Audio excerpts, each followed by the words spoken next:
Welcome back to the Bourbon and BS podcast, everyone. This is episode 303. It is January 31st, and we are on our way out of our first month of 2024. Still feels like it. It's not as cold as the 1 week that we were not going to, and we didn't do it in the garage, but it's all right. We got the heater going. It's not terrible. It's 37 degrees right now in Columbus, Ohio. I want to thank you guys for tuning in. Encourage you guys to share, like, review, comment, all that good stuff, and really join our conversation on Wednesday nights here. It's around 7:30, 8 o'clock Eastern Standard Time every Wednesday, unless randomly we're not on. But most of the time we are, and now we're streaming live on Instagram, at least for the first hour, because that's all that Instagram allows us to do. But I want to thank you guys for tuning in, and for those that are sponsoring us, we appreciate the continued support. Patreon.com/BourbonandBS podcast. That helps us out. Continue to do this. We don't have a ton of Patreon members, but just enough to keep us going. We appreciate that. So anyone else that wants to check that out, check out the 3 tiers on there. It'll get you a discount code on any of the swag. Nate's got the Bourbon and BS podcast barrelhead there on the black camo. You can get that at buyjack.com/BourbonandBS. And there's also a lot of other t-shirts and 3/4 sleeves. There's some BS, not in this color, but BS Cigar Company hoodies on there as well. This is an original, the OG that we don't have on the website, but those are on there as well.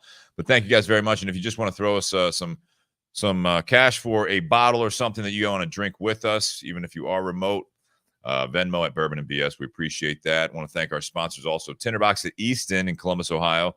We got the big Smoking 10 event, 11th annual Smoking 10 event, and that's going to be on March 16th, 2024. That's going to be a Saturday, and we have a lot of companies coming, including some cigar company owners. We've got Rocky Patel, we've got Eric Espinosa, he's returning, and Ricky Rodriguez, a fan favorite, smoking one of his old brands, actually, CAO, but Ricky will be there with West Tampa Tobacco Company. So looking forward to that. The tickets are on sale now. You can get them through Tinder Box at Easton by calling them or stopping by the store. If you're in the area, we do have a lot of people traveling quite a bit of ways away for that as already. We're getting calls in. So looking forward to that. Yeah. Altadis USA, appreciate that. We've got a second cigar tonight from them as usual. This is the H. Upman Nicaragua Heritage, manufactured by AJ Fernandez. Great one. I figured we'd do a bold one over the new cigar that we'll be talking about here tonight. Thanks to Mike Sauerball and General Cigars. Also want to thank BS Cigar Company, Smoke on the Water. Hope you guys are having a good night out there as well. But yeah, BS Cigar Company, the gold is available. The silver is available. The gold is made by Plasencia, and the silver is made by Espinosa, who will be at the Smoking 10 event. So check those out as well from BS Cigar Company. And I think that's it. I think you got them all. I think we nailed it. Tonight, we're smoking something that will start shipping tomorrow from CAO. This one's going to be a new one. They have released the information about it probably 6 days ago or so officially, but this is the CAO Flathead. It's called the Resonator. Okay. It's an 8x60. Looks not like smoked this yet. No.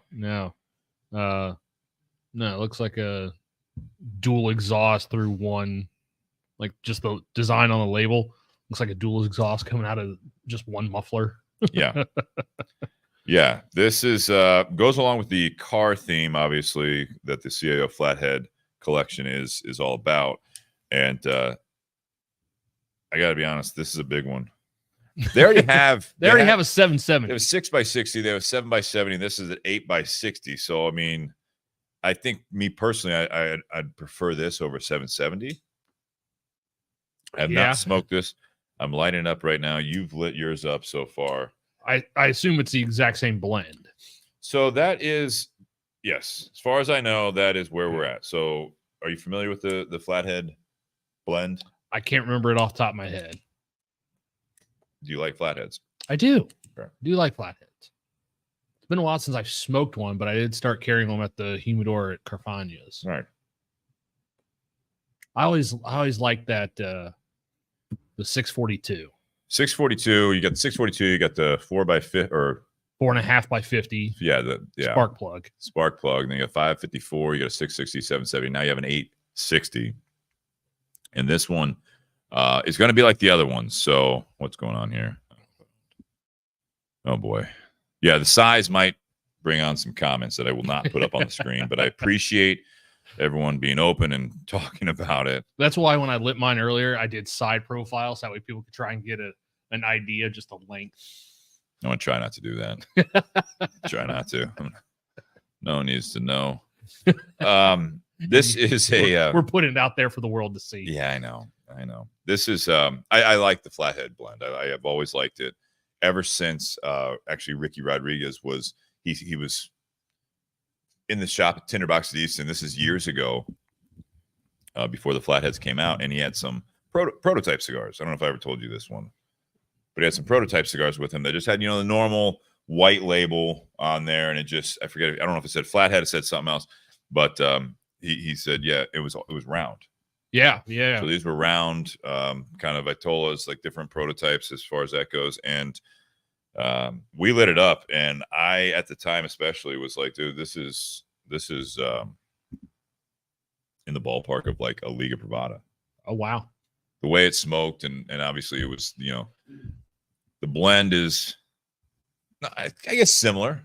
So I mean, basically with this one, you've got Connecticut broadleaf wrapper, and it's a Connecticut Habano binder. So both true Connecticut grown wrapper and binder, and then you've got Nicaraguan and Dominican filler. Okay. Coming out of the STG factory in Nicaragua, I believe. Let me see if I can find that before I go too far down this road. But I'm pretty sure that's what it is here. I looked it up. I knew the blend more or less. I knew it was a broadleaf. I knew it was a Connecticut, I think Habano, Habano seed binder. So yeah, it's coming out of the STG factory, STG Esteli in Nicaragua. So just like a lot of the CAO cigars are coming out of it. And the CAO Flathead debuted in 2015, and it's done really well. Look at this box. I didn't have it on the screen, but you guys can look this up when you listen to this. If you're listening to it now, look at that. They use a plasma cutter to cut that lid. Yeah. To have all these little cutouts. And just like the other Flathead cigar boxes, it's kind of, you can use it as like a wall art thing. Okay, that's cool. Pretty cool. Sold in boxes of, guess. Well, the other ones are 8 by 60. The other ones are coming in counts of 24.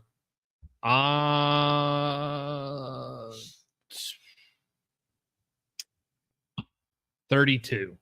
24. Trick question. It's got to be a big Son box. Of a bitch.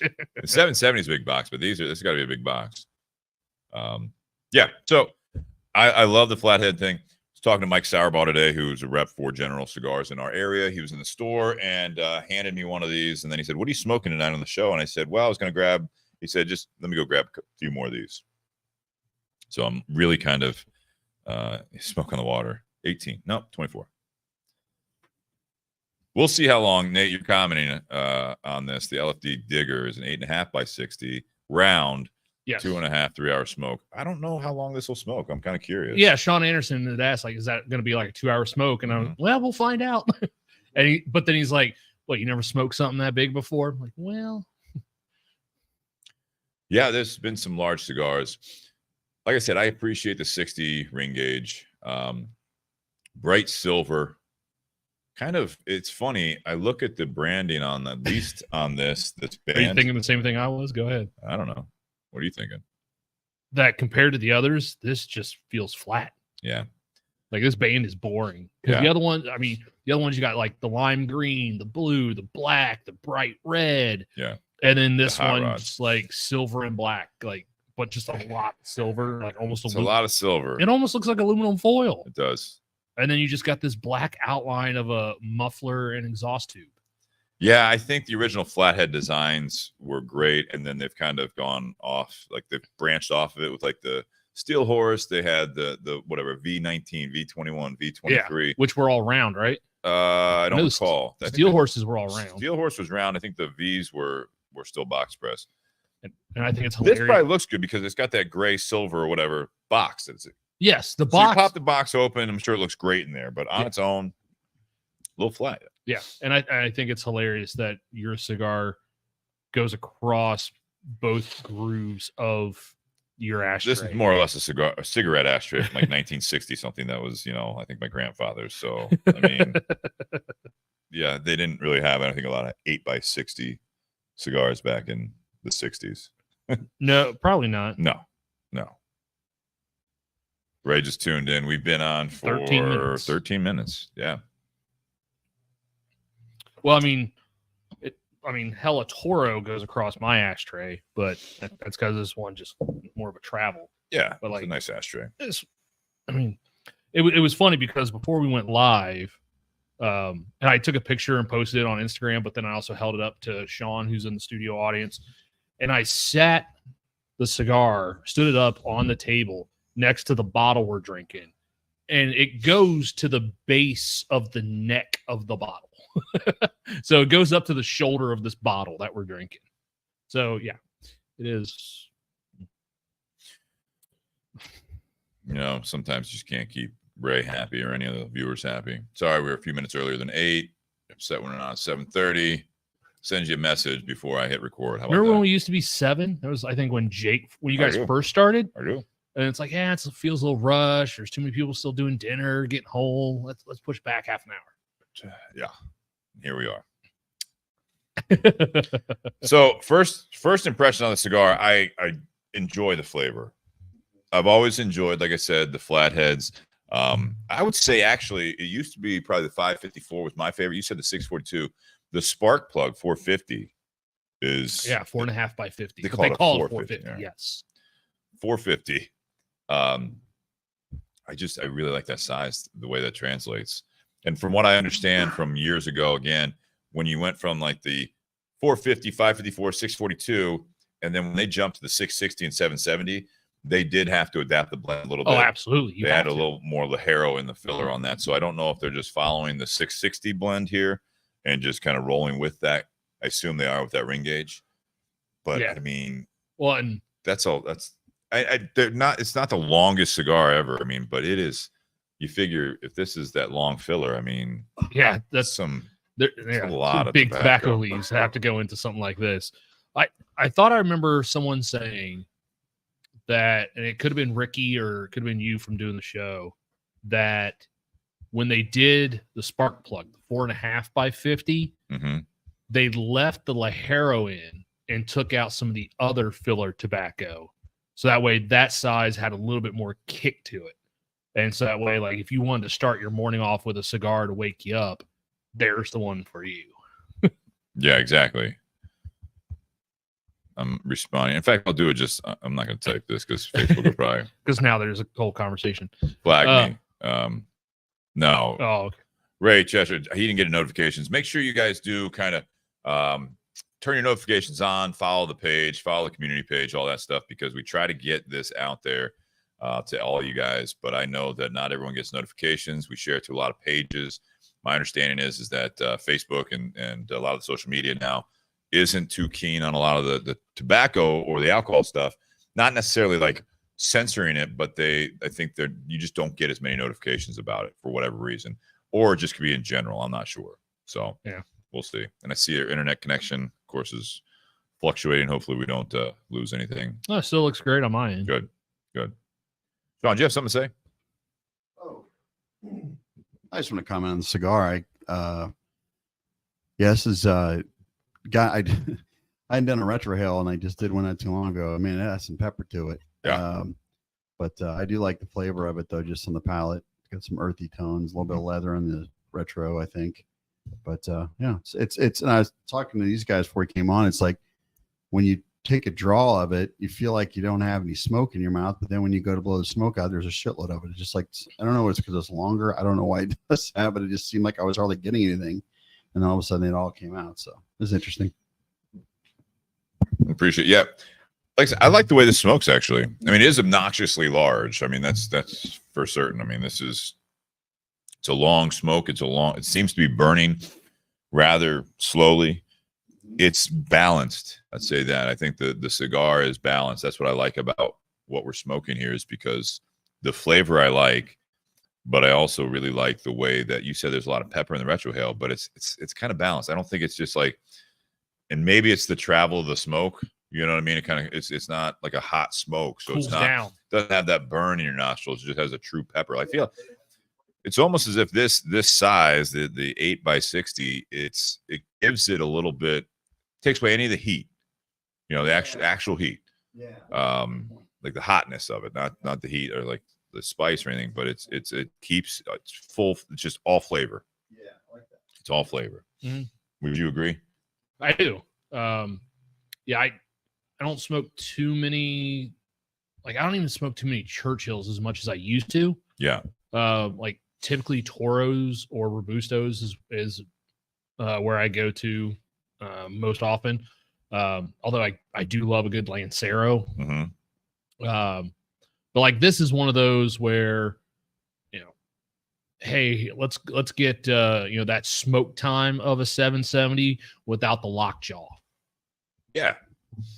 Yeah, I think this one will sell. I mean, 770s have their market, and Oh yeah, you know, there's 8x80s and all that good stuff. 990s. But I think this one will have a little bit bigger market. What's the share? What's the retail on this compared to the others? It's in the same ballpark. Yeah, so MSRP is just around 13. Okay. So yeah. it's going to be at that 770 price point. I'm not sure what the MSRP is at 770, but it's in the ballpark of all the rest of the Flathead. So it's not like they came out with one and they're like, okay, let's make this a $17 cigar. That was kind of our beef a little bit with CAO or General doing CAO with some of those V series. Oh yeah, because like all of a sudden they were coming out with a Flathead that did have, I guess, a little more Lajero, had more age on the tobacco, but you're coming out with a Flathead in a limited size every other year, and they were like not $20-some, but I mean they were expensive for a CAO. And well, shit, I remember back when the Osgooders still owned the brand, and they came out with that Vision that had the light humidor, up, the light up humidor Yeah. box, and like that was coming in at like a $15 cigar, and that was over 15 years ago. And so, you know, CAO cigars back then, I mean, those were, you know, $6 to $8. The high end ones were 10. You know, and then they did the Sopranos one, which was coming in around that 15, 16, but that's also because of that box was ridiculously expensive to make. And then you also had the HBO licensing fees and stuff. When that show ended, then they changed all the packaging, didn't have to pay it, and the cigars dropped like $2-3 a stick. Would you believe I just started watching that show? It wasn't it recently the anniversary of when it 25th, first yeah. 25th anniversary? Yeah. Yeah. I've never watched it. I never either. Sopranos. Oh, yeah, just did it earlier this year. I just started watching it. I know it's almost embarrassing for me. Ron Jenkins asked, is the construction consistent? I know, Nate, you already responded on the feed, but yeah, so far it's smoking very well. Yeah. Even burn line for the most part. I mean, the draw is impressive for an 8x60, in my opinion. Yeah, still very smooth. Like you can see, maybe not the listeners, but like you can see how when I finish drawing, like there's still smoke pouring through the head of mine. Yeah. So yeah, it seems like there's a little bit more effort to draw, but that's because you have to pull that smoke a little further than your Toro that you usually smoke. You gotta get that smoke to your mouth a little bit further. So it's gonna take a little bit more effort, but yeah, it still draws just as fine. Yeah. But yeah, it is like sometimes I'll see this on other cigars. Like you look at it from the side as you're smoking it, and like where that heat is at the end, burning the tobacco, kind of you see it expand just a little bit. Yeah. Yeah. So far, so good with this one. I do actually, like I said, I'm enjoying it. So, yeah, we'll see how it goes. I'm curious if it will kind of get a little bitter as you get into it. You know, you get halfway through there. I'm interested to see how it builds. These type of cigars that are a little longer, I mean, most do, but that are longer like this, especially if you have a relight or something like this, there is that potential, I think, to get a little bitter as you get into it, because sometimes you'll have that tar start kind of building up in there. Yeah. And so it will change, hopefully for the better with this one. I hope it gets more of like that cocoa, the coffee, the notes I think I'm getting off of this thing. But you definitely notice when it hits that. Because a lot of people don't realize, so since cigars don't have a filter on them, the rest of the cigar kind of acts like one. And so sometimes when you get up to like towards the band, that's where some of those tar deposits and stuff will build up. And Right. man, when the burn line hits that, you're like, I'm done. Let's hope for the best here. Again, you're getting a lot of tobacco here for $13, right? There you go. I mean, on the shelf, it should be around $14 to $14.50, but yeah, MSRP is going to be that $13 price point. So yeah, we'll see. Looking forward to it. So Nate, let's talk about Bardstown here a little bit. We had the opportunity to go to where you work, Carfagna's here in the Columbus area. Yeah. And we got to meet you had already met the rep. Yeah, I'd met him before. And then we met Jazz. Jazz, yeah. She is the national brand ambassador for Bardstown. Yeah. So yeah, we had it was for the Discovery series, which are the maroon labels that they do. Basically, it's a blend of 4 different whiskeys. And the way the tasting event is we actually got to taste. Well, first we started off with a cocktail, which was basically that bourbon with some root beer and bitters. It's actually rather nice to start out the night with. It was. And then we actually drank all 4 components of the blend individually by themselves. And like after you drink number 2, you would actually blend number 2 with number 1. Try that. Drink 3, blend 3, 2, and then so on, so on. So you had your own mix of those 4 components, and then you actually had an actual pour of the Discovery series. And how close was your blend to what the actual blend was? But the cool thing about Bardstown is on all their bottles, they're very open about what's in the bottle. So on the side of the label, it'll sit there and say, this percentage, this mash bill from, Kentucky, or this percentage, this mash bill from Indiana. So Bardstown's only been around since 2014. So when they started out, they didn't do any clear spirits. They didn't do any vodkas or gins. Basically what they wanted to highlight was their ability to blend whiskeys. And so they started sourcing from multiple distilleries and coming out with some killer blends while their stuff was aging. And then last year is when they released their Origin series, which is a high rye bourbon, a wheated bottled in bond bourbon, and then a 95.5 rye, all of which are 6 years age stated, all of which are 100% their own distillate. So last year, 2023, was the first year anything came out of Bardstown that was 100% theirs. And this bottle and bond is one of those, correct? Yes, this is the Origin series bottled and bond. It is a wheated, and on the side it gives the mash bill breakdown. 68% corn, 12% malted barley, and then the remaining 20% is wheat. And this was distilled in the fall of 2017. Mm-hmm. Yeah, right on the side of this one, even though it's not like parts, I mean, there is a very specific layout of what it is, which I like. So Bardstown, when you're talking about that, to go over that kind of tasting, I thought that was really interesting, the way that they did it. I had never been to a whiskey tasting like that at all, where you're going to have the different parts, right? That was what was so unique for me, is that it reminded me of stuff that we've done with cigars, where you do the fumas like we did on the show with Kunal from Aganorsa Leaf, or like Puritos we've done with at the time Alec Bradley. But to have like you had little, like, this is the wrapper leaf, this is the binder leaf, and this is part of the filler leaf, and you just smoked those parts to get the flavors of it, and that's what it really reminded me of, not knowing that's what it was when they laid it out. And you didn't talk about the little dish in front of us, right? No, I did not. So Jazz, go ahead. And we'd love to get her on. I reached out. It was a little late, so I haven't heard a whole lot back from her, but we'd love to get her on. She said she'd love to connect, maybe get her on remotely and do another expression from them. But they had not only the 4 components and they had the mash bills of those on the sheet in front of us. I posted on the community page. I know the Bourbon and BS community page.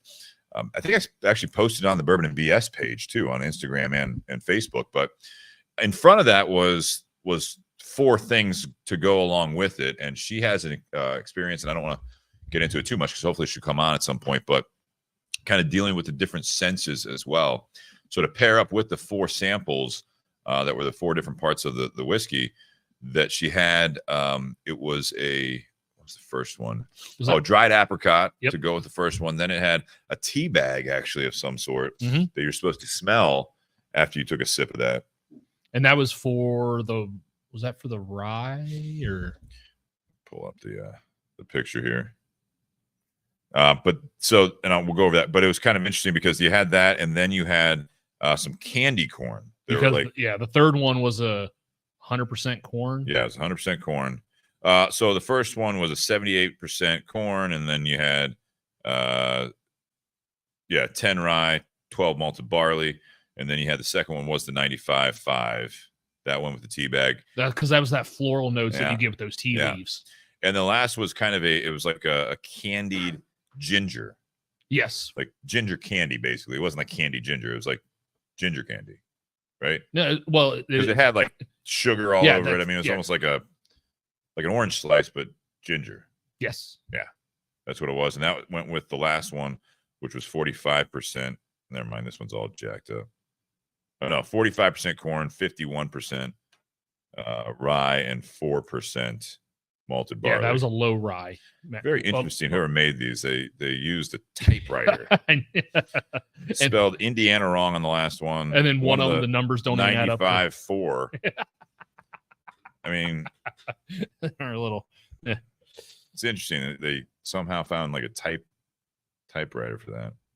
But I thought it was interesting that they did that. So I mean, I would encourage you guys, if you see a Bardstown tasting, find out what it is and check that out. I would would give them feedback, and I think that was between you and Carfagna's and Bardstown.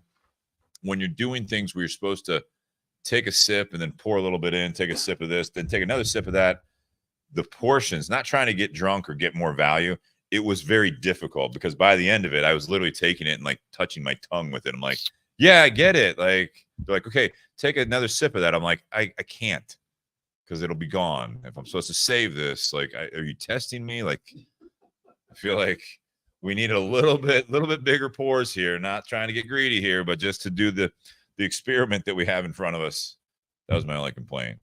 Sean, you got the mic. What do you got over there? Yeah, I just want to comment real quick on Bardstown. It's I like it a lot actually. What I've noticed, the biggest thing I noticed is the flavor stays in your palate for a long time. Like it doesn't go away at all.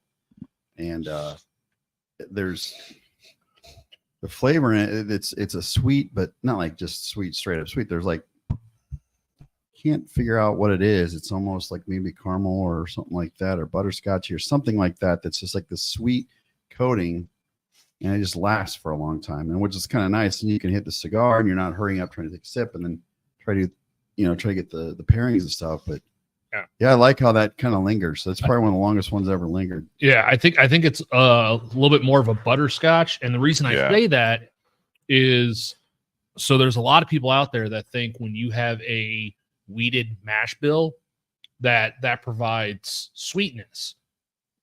The corn is where sweetness in a whiskey comes from. The wheat provides a softness to the flavor profile and to the mouthfeel. So if you take something that's sweet like corn and you soften that a little bit, so instead of those big bold caramel or brown sugar notes, soften that a little bit, that's where you get more vanilla and butterscotch type notes. Yeah. So it's just kind of softening that flavor profile. And I think there's also like a little bit of citrus on this one as well.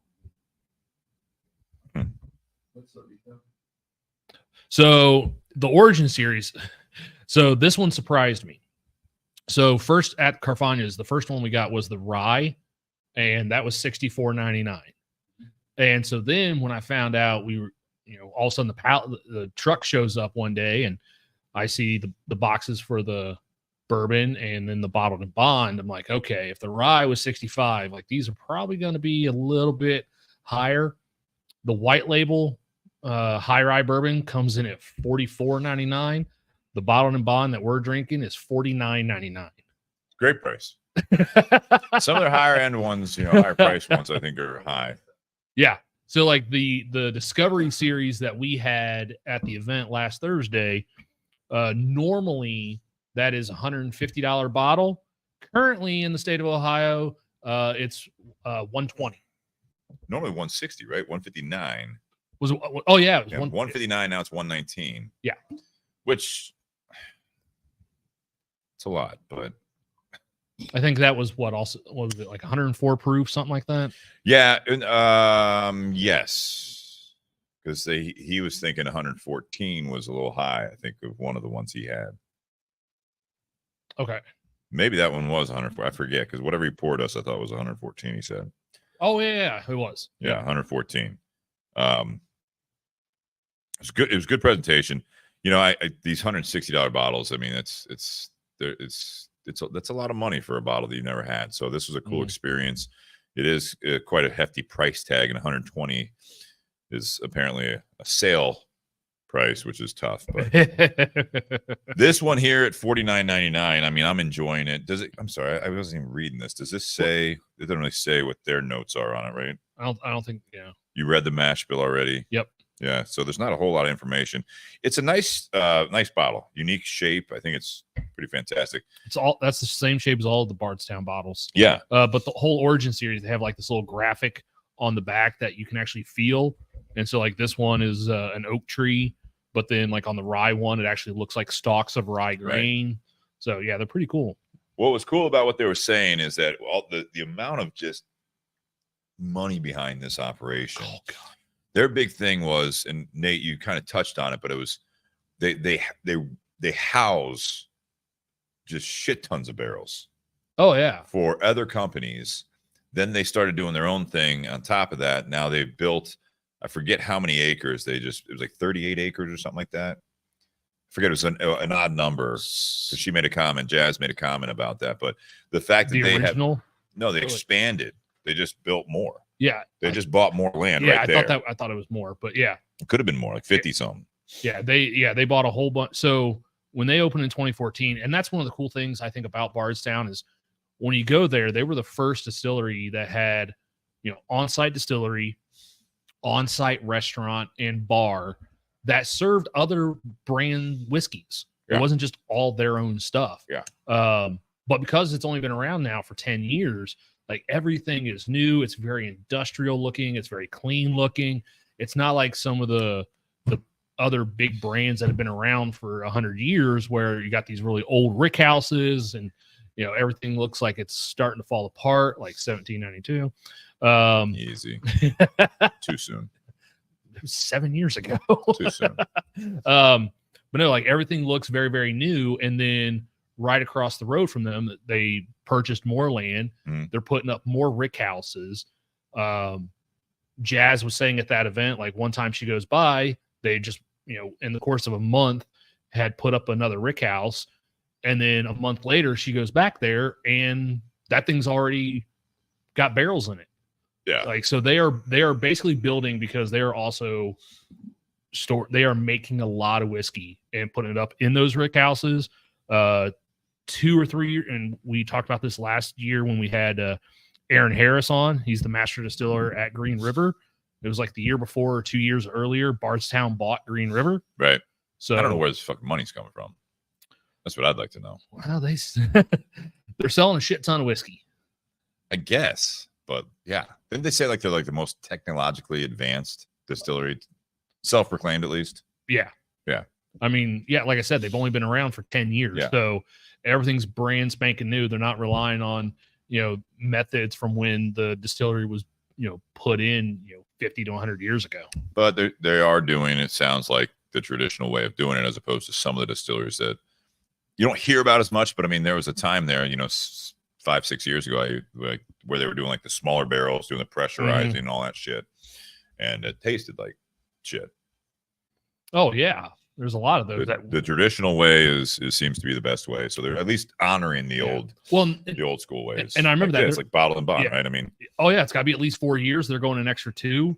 It kind of reminds me a little bit of Heaven and Hill bottled and bond because that one's a 7 year, this one's a 6 year. Heaven Hill's a rye mash bill. This one's a wheated mash bill. But they're both bottled in bond. They're both $50. Yeah. It's great. See, I always thought, and maybe it's just, I thought bottle and bond was 4 years. Minimum 4. I thought it was a hard 4. No, Henry McKenna's 10. Fair. Like the old Fitzgerald, you have a 10, you have a 19-year bottled in bond. Bottle and bond? Yeah. That's the one that's like $270. That was a lottery bottle 8-9 months ago in Ohio. Yeah. What do you think about the flavors? I know, Sean, you already commented a little bit. I mean, I agree with kind of settled on butterscotch, if you will, a caramel, like a lighter caramel. Yep. Caramel. No, there's some nice so it's funny, like there's no rye in this, but you still get some spice, but it's not pepper spice, it's more like your baking spices. And there is, because that malted barley, like that combination of that malted barley and wheat, there's almost this bread note kind of on the finish. Like you still get some of that spice, but if you breathe in and out over your tongue, like that kind of heighten, like there's almost this lingering bread note there. I'm getting a little bit of chocolate, actually. Okay, I can see A little bit that. of chocolate. Mm-hmm. What was that? Rolos. Sitting here thinking, trying to think. With the caramel inside. Yeah. Oh, you break one. Oh, no, they were just the individual. Oh, It was in a tube, and it was individual, like this, and you had like the little almost like sweet individually tarts. wrapped, foil wrapped, and I think my grandmother loved those, and then like I loved them because they were delicious. It was like just chocolate over Filled with caramel, right? Yeah. Sell blocks of those and have like little compartments of chocolate and caramel for themselves. They can't hear you. What was it? Yeah, I couldn't hear you actually. I couldn't even Sorry. hear you. So I was just saying that when I remember like when kids would come from the neighborhood and like be selling something for school, they'd sell candy bars. Yeah. But those certain candy bars was like, like the size of a Hershey chocolate bar, but they're real thick. And each little compartment was, shoved with caramel in it. What was that? Well, those were, those were Anthony Thomas. No? Where Well, you're talking about like the flat bars. Yeah. But they're Rolos, rigid because they're full of caramel in each little Yeah. square. yeah, but Rolos were like the little Right. round Those and then, cylinders. They're kind of like, and like little crowns. yeah, and I mean- the size kind of went inward, but it's just That's actually what I was thinking of, like Rolos or something like that. it's the The same chocolate, thing. yeah, like milk chocolate over caramel. Yeah. This is a little less of the milk chocolate, you know what I mean? But I Mhm. feel like when you bit into those Rolos or whatever, candy bars like that, it was like, oh yeah, chocolate. And it's like all caramel. Yeah. As soon as you broke that seal. That's what I'm thinking when I'm sipping on this. Yep. okay. Would you? It's like just all caramel and then You get it, chocolate in the middle. Yeah, a little chocolate. Yeah, a little chocolate bit. Yeah. Reverse Rolos. That'd be a good collaboration. I don't know who makes that, but yeah, a little Rolo whiskey. That's what I'm saying. I can't do that though. I can't hear, bro. I'm probably gonna- No, physically I can't do that. Peanut butter. Yeah. Or eclairs. Yeah, all right. That's just what happens. Especially when I get like an odd note like that. Because I don't know what it is. Sometimes like I'm dialed in and I'm like, what does that taste like? What does that taste like? I haven't had a Rolo probably 20 years. Let's hit up the Rolos. Where's your Rolos? Guy behind the counter. What is that? Shit. Anything else? No, just Sean Anderson. He was like, "Have you guys tried a Discovery series?" I'm like, no, that's what we're talking about. He was referring to the collaboration series. So Bardstown also does a collaboration series where they have finished products in different barrels. Yeah. So they did one last year where it was finished in a Prisoner red wine barrel. Oh yeah. If you don't know what Prisoner red wine is, ask Kristen. Why don't you tell them? Prisoner's a red blend domestic that is one of the more popular wines in the US. They make about 1 million cases a year. The guy who started that project now has a brand called Orange Swift Wines, but he also has bourbon. The guy's name is Dave Finney. He does Burning Chair. That's his project. He also has Guero is another one of his whiskey brands. They did one with Foursquare rum, where they were finishing it in Foursquare rum barrels. However, they actually bought those barrels from a third party, not from Foursquare. So they didn't even have Foursquare's permission to do it, but Smart. they put Foursquare's name and their trademark on the bottle, and Foursquare was kind of pissed off about that. Sounds like a lawsuit. Yeah. I mean, they couldn't, because they gave them credit and they bought the barrels. They just didn't buy them from them. Okay. And then they did one with Goose Island Brewery. So I think it was last year we had AJ Kazmerzak on, and we did the Goose Island bourbon barrel stout, which is a once-a-year release. It's like $40 for one bottle. And basically they take the beer and divide it out, finish it in 4 different barrels from different Jim Beam brands, put it together. There's your beer. Well, then you take Bardstown, finish it in those beer barrels, and you get the collaboration series with Goose Island. And that the whole collaboration series is about $159. We're gonna have to see if we can get Trey on here just so we can try some of those without dropping, $1,000 to just try those.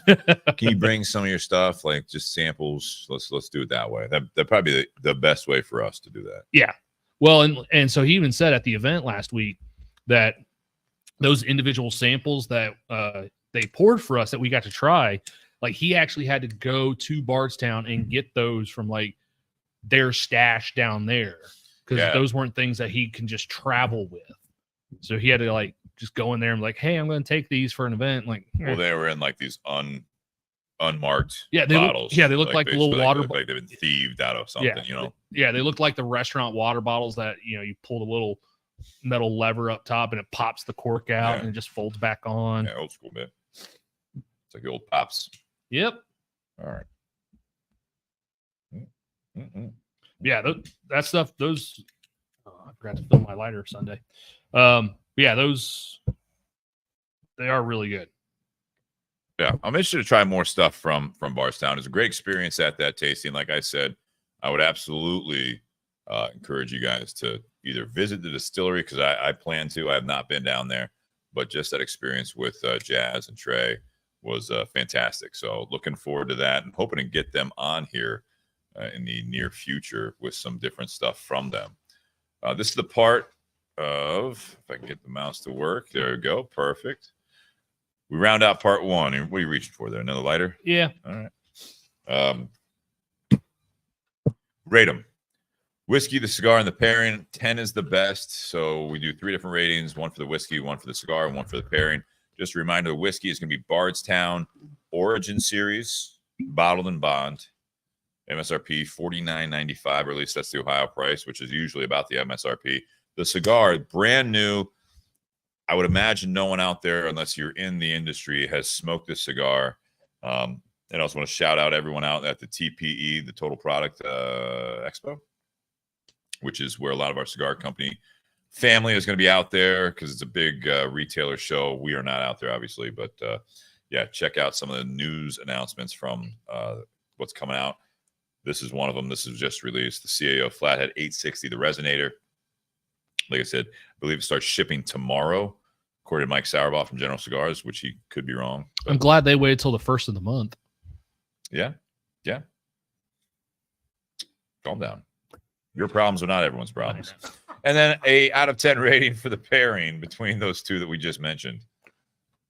Sean. Yeah. Go ahead. Yeah, I will start with the Bardstown. I'm going to give that between 8 now. I was between 8.5, 9, 8.75. Really enjoy. Thanks for confirming that, Nate. I think it's one of the better ones. I like it because of the flavor that lasts longer on your palate. I like recently been drinking a lot of more things a little stronger, and I like that, how you described how the wheat kind of dials it down a little bit, and you really get to enjoy that flavor a little more without the heat. 8.75 on that. On the cigar, I'll do the same, just because I probably normally wouldn't buy a cigar this long, but I mean, it has got great flavors, got great construction, burns evenly, and it's got a good flavor. And even as it's going on, it's progressing. It's just getting better by the minutes, in my opinion. But yeah, so 8.5 there. The pairing, I'll do an 8.5 as well. I was, I didn't mind it. It was, I'm trying. 8.5. Didn't mind it. No, I may go back to So I don't know. I may go back to an 8. I'll do an 8 on that. Just it was okay. It was a good. I like them individually. I mean, I think together they're not bad, but yeah, I'll do an 8 on the pairing. But yeah, so I got. Sorry. Yeah, I mean, Sean, I can see you smoking this on your back patio when it gets warmer. If you come into a shop or these shop or whatever, and they have one of these, and say you have 2 or 3 hours. Oh yeah. If you're further along than we are, you're coming up to the band already.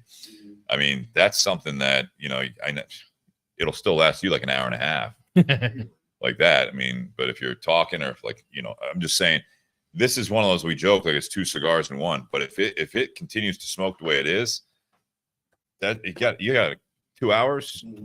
Just buy one of these for $14, whatever it is on the shelf. One episode of a podcast. One episode of the podcast. I'm just saying, like, that's where I'm looking at it. It's like, if this smokes like that, like, just give me one of the Resonators, because I'm going to be here for a couple hours, and it's going to smoke well. So you don't have to buy 2 cigars, or you keep buying more, but especially when you're Tinder Box at Easton.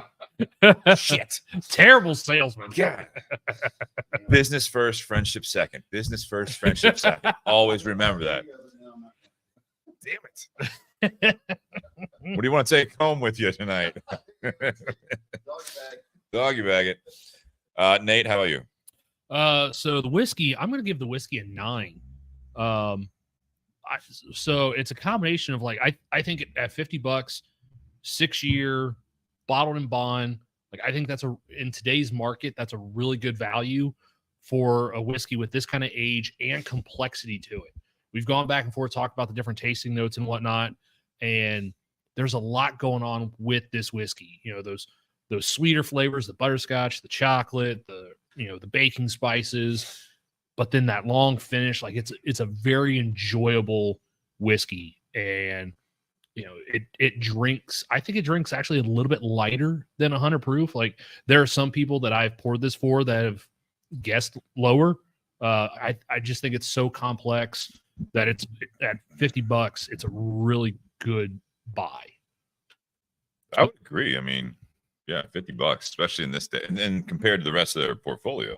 Yeah, I mean, because the Fusion series I think is about 54, and then like I said, the Discovery series currently in Ohio is 119, but then the Collaboration series is 159. Again, those are all solid bottles, but this one, the price point, the complexity, the flavor, this is definitely worth the money. Yeah. And I was pleasantly surprised. Like I said earlier, I knew the rye was 65. I thought the bourbon was going to come in around that price point too. So, to have a 6-year 100% their own distillate, the white label coming in at 45, this one coming in at 50. I think they're great products for that price point. Nice. Cigar, I'm gonna give the cigar an 8. Solid smoke. It's burned really well.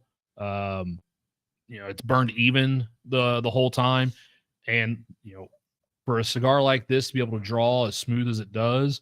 Like I said earlier, you got to put in a little bit more effort just because of the length of the cigar, but it's not like it's tight. It's not like it's rolled tight or too loose.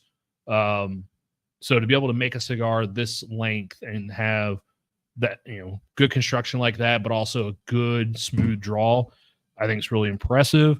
I think this one doesn't hit as rich as some of the other sizes do. I think like the 554 or the Spark Plug 4.5 by 50, they just call it 450. I think those actually have a little bit more punch to it, a little bit more richness than this one does.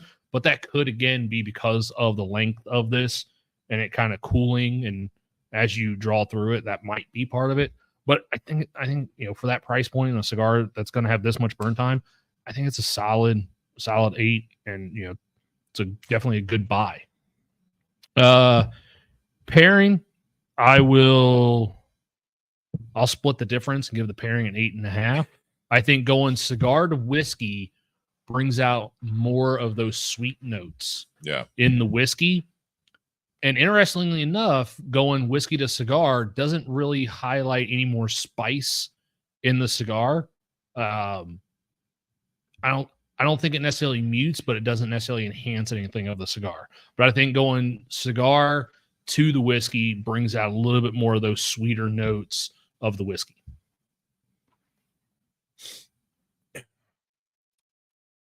The whiskey is, it's a good pour, especially for the price like we're talking about. I was a little turned off because I don't know a whole lot about Bardstown until we went to that tasting.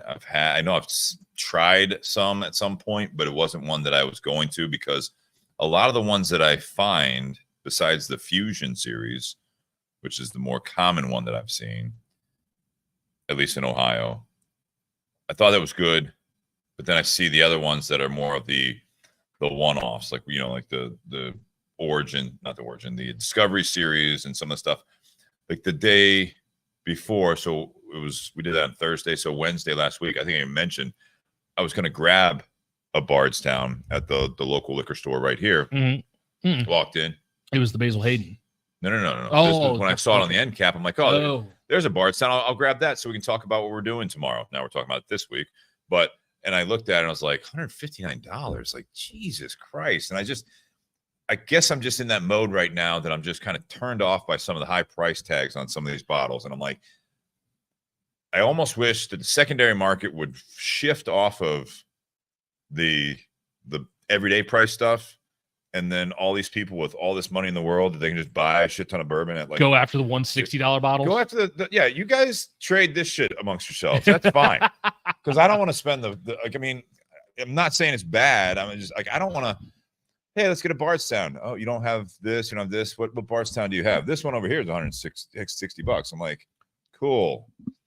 Let's see what else you have. I just got any Green River. Any Green River, yeah. So yeah, for this one, I'll give it an 8.5. I think this is a great pour. This is nice for what we're drinking here. I thought you might like this because I know how much of a fan you are of the Heaven Hill Bottle and Bond. Correct. And this is actually smoother. Okay. I think. Probably because of that wheat instead of the rye. I would agree with that, because I had two pours last night and both were Heaven Hill Bottle and Bond. And the first one, maybe it was just coming from the shop all day, you know what I mean? But it kind of like hit a little harsh, and it doesn't normally. So this is really smooth. Mm-hmm. Very, very pleasant. We already talked about the notes on that. Cigar. Yeah, this is not your everyday smoke just because you don't have that much time every day to smoke this size cigar. But I do like this blend. I've always been a fan of this since, I guess, 2015, possibly a little bit before that, since I remember I had that opportunity to smoke a prototype size with Rick Rodriguez when he came out with this blend. So it's always had like a kind of a soft spot in my heart, and I really enjoy that. I'm a broadleaf fan as far as the wrapper leaf, if you blend it in a more subtle way, and I think they've done that here. This size, to your point, Nate, like the 554 and everything else, is a little more oomph to it. This is a nicely, like I said it earlier in the show, is that this is a very nicely balanced blend. I agree. It's good flavor. It's not hot. It's not punching you in your tongue. Yeah. You know what I mean? It's just, it's all flavor. It's pleasant smoking experience. It's a long cigar. And it's odd because this is a hard box press, basically, more or less. It's a pretty hard box press here. And I normally don't go above the Flathead 554. I normally stick with that or below. I don't do the 660. I'm not a 770 guy, even box press. Me neither. When I was like, this is an 860, it doesn't feel like a 60. Yeah, it feels more like a rectangular press than a box. And sometimes when you get a 60 that's in more of that rectangular press, like say something from Aroa, like that for some reason just fits in the mouth a little bit better because it's a 60 ring gauge one way, but not both ways. This feels like smoking more close to the 554 than it does the 660 to me. Okay, yeah. It just does not seem like a 60 ring gauge. You're right. Would you? Yeah. I mean, yeah. I mean, because I held it up right next to the the 54 ring Toro that we have as our backup from H. Upman, and like you're sitting there looking at going, okay, maybe 56 on it. Yeah. I mean, again, that's I think it might be my mind playing tricks on me, but a box press never feels as large as a round of the same ring gauge, in my opinion. Yeah. So I'm going to give that an 8.5 as well. So okay. 8.5. And the pairing, I'm going to stick consistent. I'm 8.5 across the board. This was nice.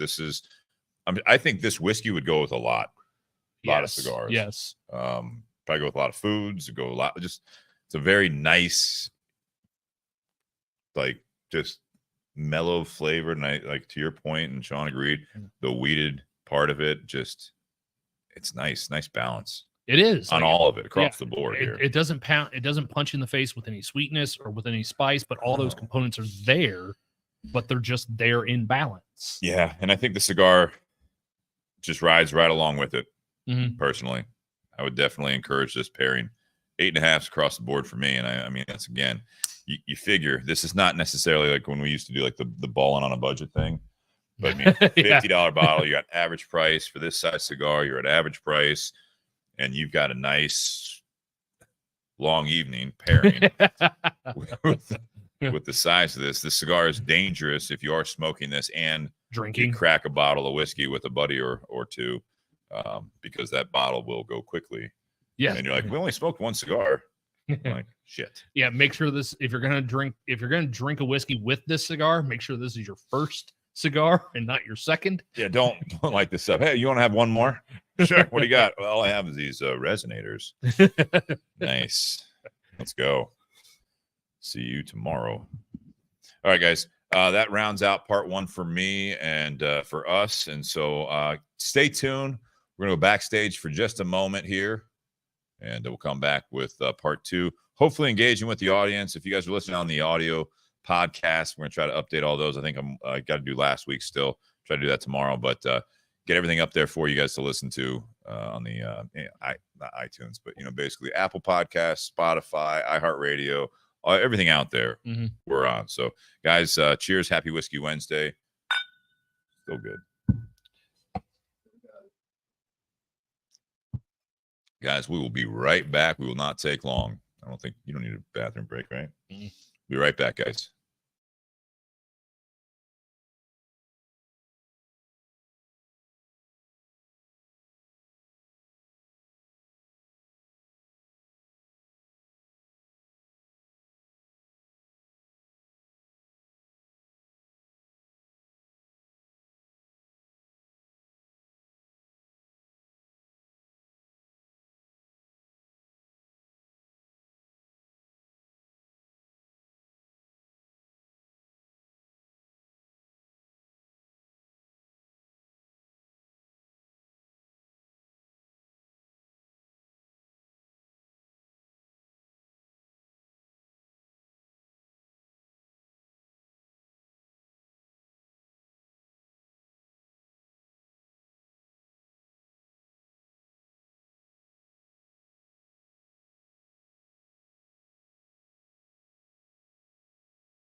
Welcome back to the Bourbon and BS podcast, everyone. This is episode 303, part 2, Beyond the BS. And we are tonight, felt like the last couple of weeks. Last week was, I don't know, we've had some more serious conversations, I feel like.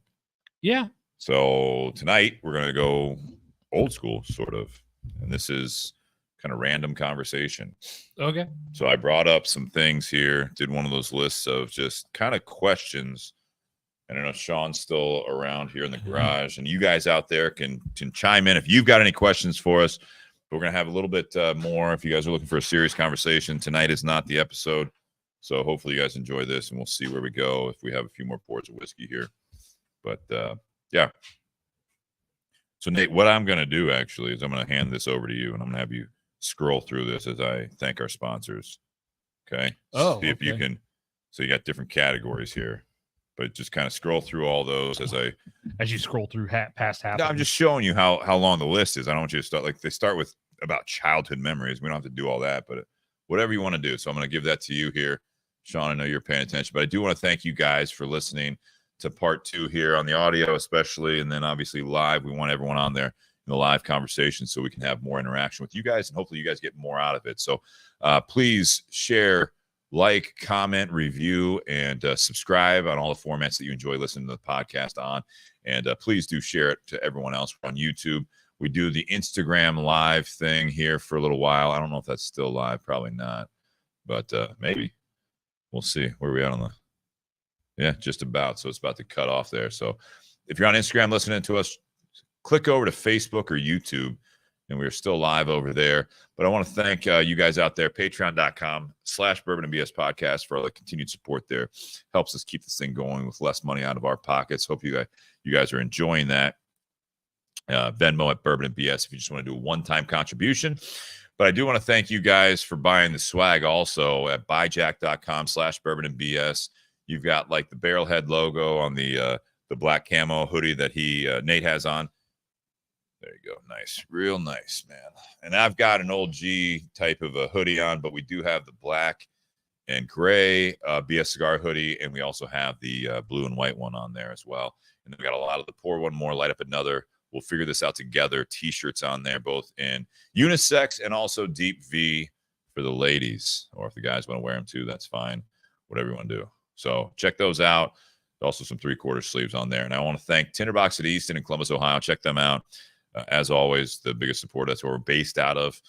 Check out the Smoking 10 event on March 16th, Saturday, March 16th, 2024 coming up. Tickets are now on sale. They're $200 plus tax. You get 14 plus cigars. You get brunch. You get lunch. You get to meet reps and also cigar company owners such as Rocky Patel, Eric Espinosa, and also Ricky Rodriguez from West Tampa, all of which have been special guests on this show at one point. And we appreciate those guys out there. Altadis USA, we've got, if we ever get to it tonight, but I want to highlight the H. Upman Heritage, the Nicaragua. This is going to be from made by AJ Fernandez for H. Upman. Sean might get to it. Sean might get to it. He's definitely chiefing along there. But check out Altadis USA. Right behind us there, you see Monte Cristo, Romeo y Julieta, the H. Upman logo, aging room. Just tons of awards for those different brands. So check them out. And Altadis will also be at the Smoking 10 event on March 16th. And BS Cigar Company, the gold and silver are available. Gold's made by Plasencia. The silver's made by Espinosa Cigars for BS Cigar Company. Just fantastic. All Nicaraguan blends there. Hopefully you guys check those out. Did you find anything? There's a few in there, I think.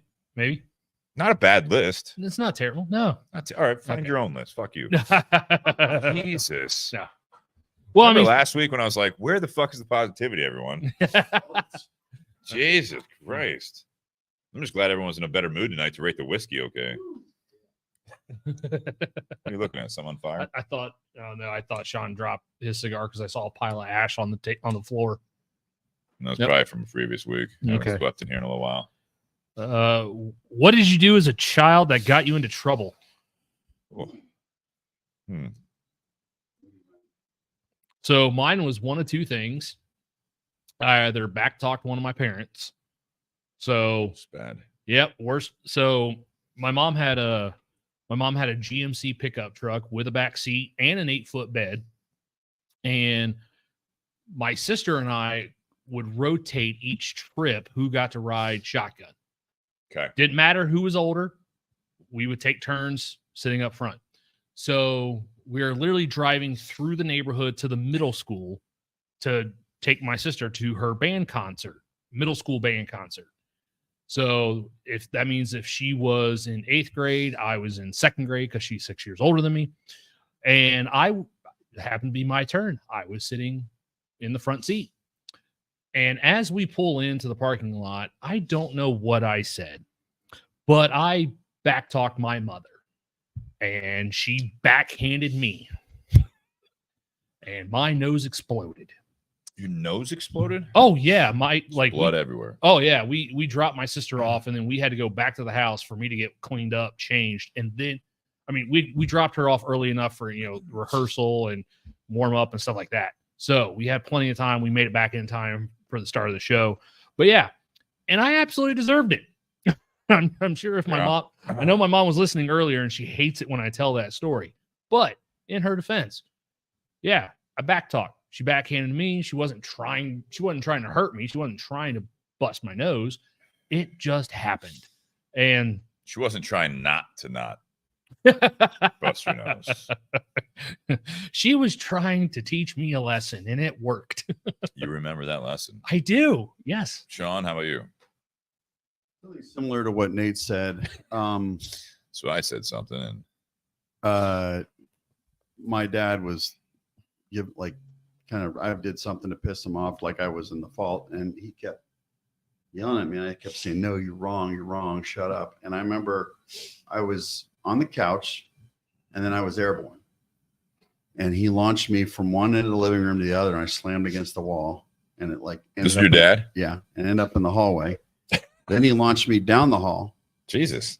Hit the backside of the wall. Then he launched me into the room and spanked my butt. I mean, that's probably the worst. I mean, he wasn't like punching or anything, but I was like just throwing you. Yeah. In the drywall. Me a little bit. Tossing. That was probably the worst ever. I remember one time I backtalked my mom, and she told me not to go across the street to play with my friends. I did anyway. She walked over with a yardstick, one of those old school wood yardsticks, and wailed on my ass for like 3 minutes. But usually, like, I was pretty good. There was one time did you ever get a switch? Well, the yardstick. All right. The yardstick was the thing I got. Okay. And another thing is, like, my parents never called me, but my friends, like, I got succumbed to peer pressure, and we were at a convenience store, and they dared me to steal something. Jesus. So I stole a package. Now you're a criminal. I stole a package of cookies, and I took them outside, and I hid them behind the trash can. What kind of cookies? And why would you hide them? Fudge stripe. Because I was waiting for them, but I was freaking out. They were pretty good. I was freaking out though. Right. So I panicked and laid them, and then all of a sudden I had a guilty conscience. So I picked them back up and brought them back in the store and put it back on the shelf. Didn't tell anyone about it.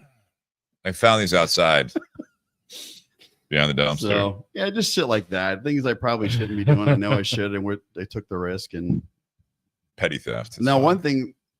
Oh, tell one more story. This is kind of fucked up. Okay. I don't know if you remember these buckets back in the day. They had the plastic bucket with like a wire handle, and it had like how it hooked. Yeah, and the handle had like these metal hooks kind of went in the plastic, and then like you know what I'm talking about. My brother was probably 3 at the time. Somehow he unhooked that, and he was trying to look at it, and he got it caught in his eye, and he kept trying to pull on it. Jesus Christ! And so my dad runs out, and he somehow unhooks the thing out of his eye. So he puts us in the back of the car. Our car is on our driveway slopes. So I'm in the back seat. My brother's crying. My parents are going in to get their shit. Is the thing still in his eye? No, he took it out. Dad took it out. Okay. But it was still he was bleeding and shit. So we're going to go to the ER. So I'm sitting in the back seat with my brother, and I just all of a sudden go, huh. When Dad pulls that lever, which was the gear shift, it goes and it moves. I'm going to try it.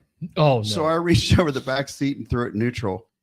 And we start going backwards, and we're screaming. And I remember my dad coming out the door, and there was like a little fence in front of the door. He fucking like Carl Lewis hurled that motherfucker. Like, and it ended up going down the street or down into the street into the neighbor's house across, not in their yard, across the street. Good thing they want a curve. Normally, there's a car that's parked that we'd ran into.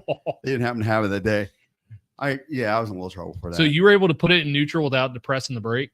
Yeah, it was an old school. Yeah, you barely get it like out of park. You don't get it quite into reverse, probably. Right. That's the way those old used to be. Yeah, and just took it out of gear and it started. So so my dad and mom were already traumatized, and then my dad's like, I look out the window and the fucking car's going down the street. We're screaming in the back seat from that. So he's like, man, I got the dumbest kids. Yeah, I know. Dumbest kids, and it's like I got one that needs to go in the ER, and I got another one that's about to need to go in the ER. Yeah. Tell you that right now. Biggest ass whooping I got was because I was at a friend's house, and that friend kind of pissed me off, and I literally said "F you." I didn't even say the word "fuck." I just said "F you," and then decided to race my mother home. Well, again, V8 bicycle, she won. Yeah. Every time. It's going to She win every was time. waiting for me in the driveway. I just got in trouble for like hurting myself, honestly. Like I jumped off a second floor balcony to jump after one of those army parachute men. I beat it to the ground, to my knowledge. Yeah. I didn't like break any. I'm not even knocking on wood. I never. Yeah, there you go. Never broken a bone, but yeah, just one of those things. I jumped off, and I think I cut myself or whatever because I jumped off the second floor. And because like, why'd you jump? Well, because I threw the parachute man off. I don't know why. I thought I had to go too. You had a greater terminal velocity than that little toy did. Yeah, yeah.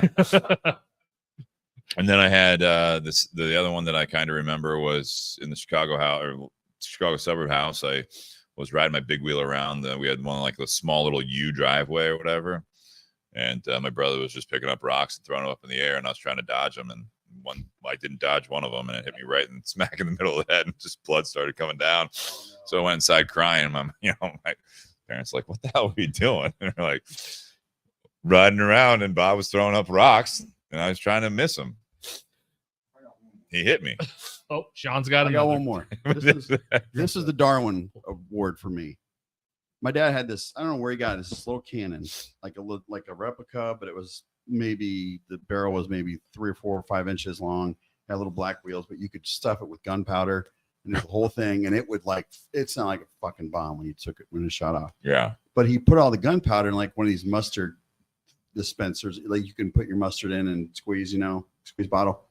So one day I found it in the garage, and I was like, I'm going to take it outside. I'm going to pour a little pile on the ground and light it with a match and see what happens. Sure. So I bent over. I was right on top of it. And it was probably, I don't know, a tablespoon full. And I lit it. And all I felt was heat. And then I was blind for like a minute. I couldn't see. Yeah. My eyebrows were singed. My hair was singed. My face was black. So I went inside, and they were a little pissed. Yeah. Yeah. So I was always just curious about shit, and I feel like anything you could set on fire, you did as a young kid, especially young boy, right? Yeah. I mean, oh, we'd find like foam cleaner or something like that, and like on the side of the driveway, my neighbor's driveway, it was kind of like it kind of had an incline, but it had like a cement wall or whatever. So we would just like see what we could like right on the side of it. Yeah. Light it on fire. See what would light on fire. See if we could like get it going. We should do it with Lysol. We'd spray our finger or our hand and light it. Yeah. And then kind of shake it off till it burns off. And then my buddy wanted to go to the elbow. And I'm like, I'm not going that far. Another thing almost blinded. I used to spray the Lysol, the foaming bubbles in the bathroom toilet and foam up on top of the water and then throw a match. And just Jesus. The one thing I almost blinded myself was I had a bow and arrow sitting at suction cup on the end. I got probably from maybe a foot in front of this wood fence, and I licked the thing thinking it would stick because of suction. It bounced back and hit me in the eye, and I ended up like scratching my cornea and going to the ER, and it's some stupid shit, man. The black cat almost blew off a hand. They'll do that. The black cat, like 2.5 fireworks or whatever. Like, luckily, I just opened my hand to throw it, because if you hold it shut, Oh, and I can tell you what happens if you take the gunpowder out of 1,000 of those and put it into a computer CPU with a 30-second fuse. It's going to explode. I can tell you that. Very large explosion. Yeah, no, I mean, I feel like we could all tell you. It's not like a secret. It was for someone's birthday party. Oh, that's cute. Happy birthday. Hope you don't die. No, he's still going. Kristen says, "What's wrong with you boys?" Fire. I mean, it's just dumb kids. I mean, I was actually good. Yeah, I mean, take any adult male. What does he love? And sitting around a fire, just staring at the fire. Like, oh yeah. I never had one. I always wanted a cap gun. Yeah. Yeah. Because in the gun, it wasn't cool enough. Let's just smack this with a hammer. Yes. I did. It's another thing young boys do. I never had the gun, but I had the reel. When I was, I guess, real quick before we do that, smacking with a hammer, I was told this story, but I don't have a good memory. But I think I was like 5 or 6, whatever, we're still in that Chicago house or Chicago suburb house. And my mom says that they had like some friends over from the neighborhood or whatever. And I got out of bed and asked where the hammer was. And she's like, "Why do you want the hammer?" I was like, there's a spider in my room. I was in my brain, it's like, I'm just going to take this hammer and then wherever it is on the wall, just start swinging.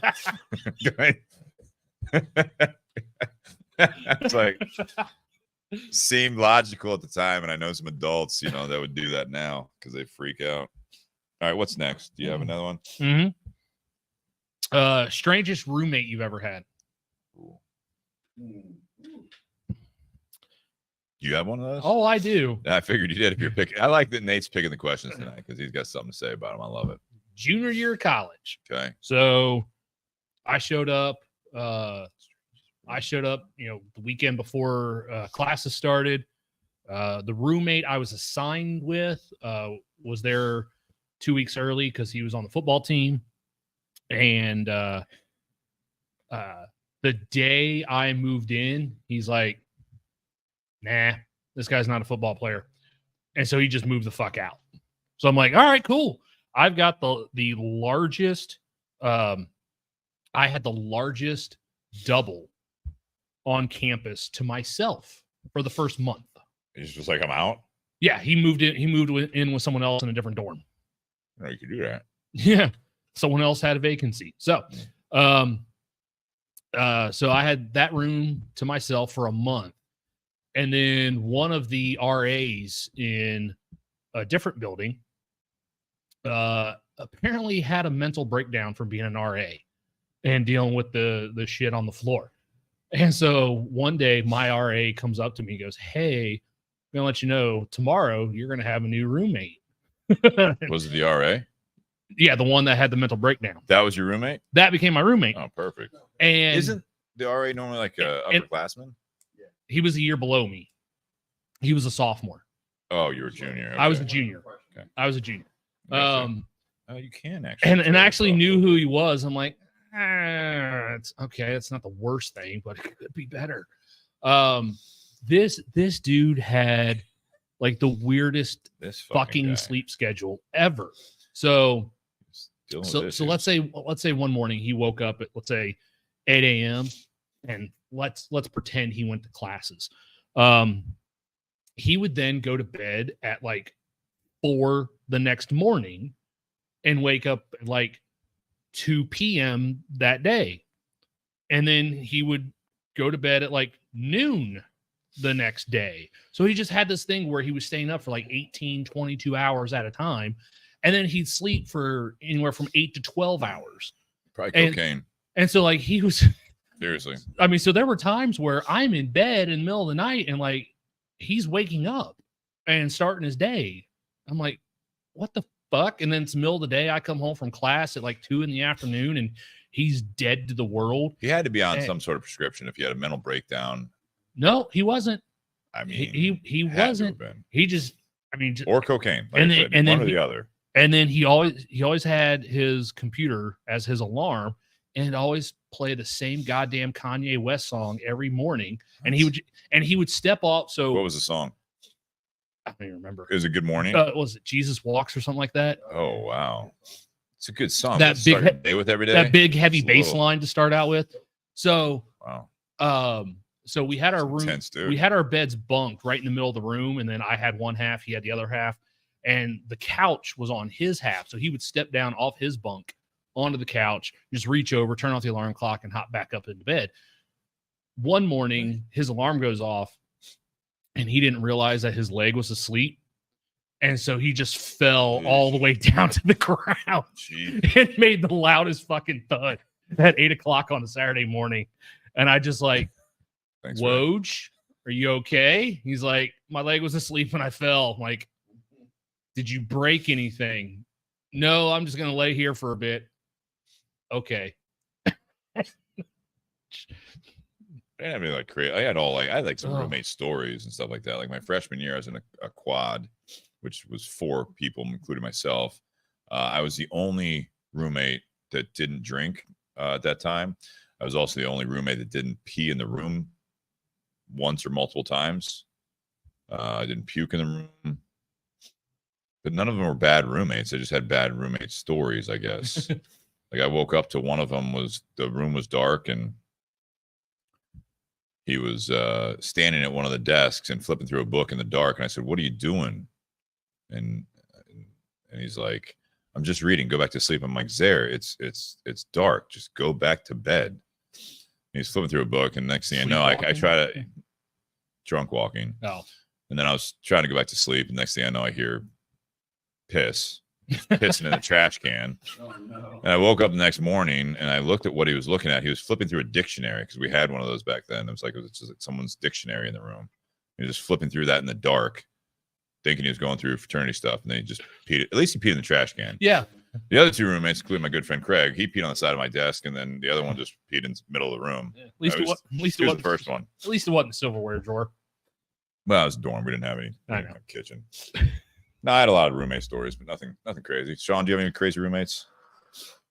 It was It was a it was cold. Teresa doesn't cold count. fall. it was my freshman year in I went to school for college and our pretty much our whole hall in the dorm was like Animal House.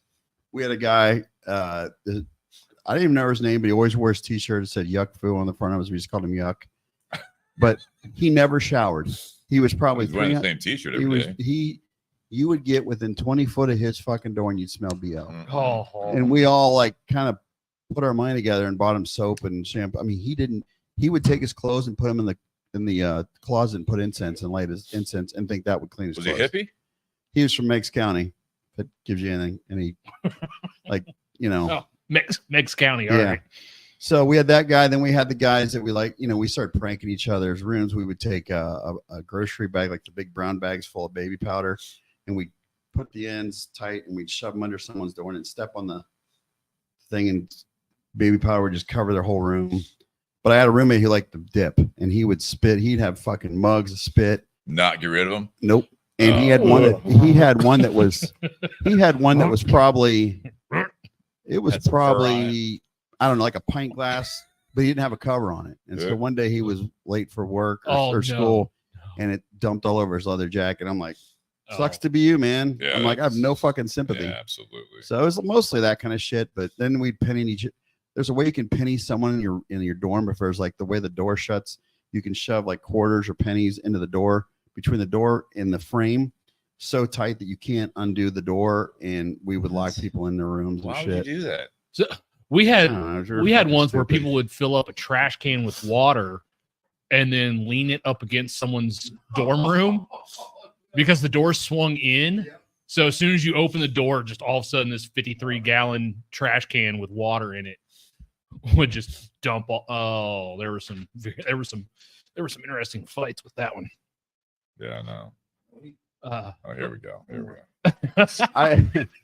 Glory days. When I was in OSU, I was on an apartment with 4 of the roommates, and we always fuck with each other. But we played the doorknob game, where if you fart, you got to grab a door and say doorknob, or otherwise we punch each other until they grab the door and say doorknob. Well, everyone knew the rules. There's one doorknob around me, and I so you'd have to like run to a door. Playing that game. You started getting like paranoid, then you have to like knew when you had to fart, you had to run to a door and like fart and then say it real quick. Anyway, one of the guys that came to visit, he knew the rules. Everyone knew the rules when they came in.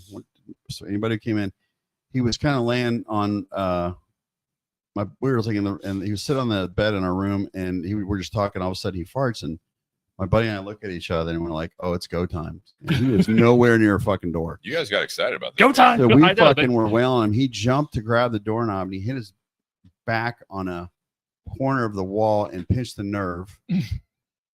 I put him in the hospital or whatever. Sure. He was supposed to be a freshman, and it was his freshman year, first year in college, and he ended up not going because he fucked up his back because we did that to him, and then he ended up getting mono, so he like missed the first half of He got mono from the fart game? I ended up getting on top of the pinched nerve. So okay. Yeah, I felt a little bad about that.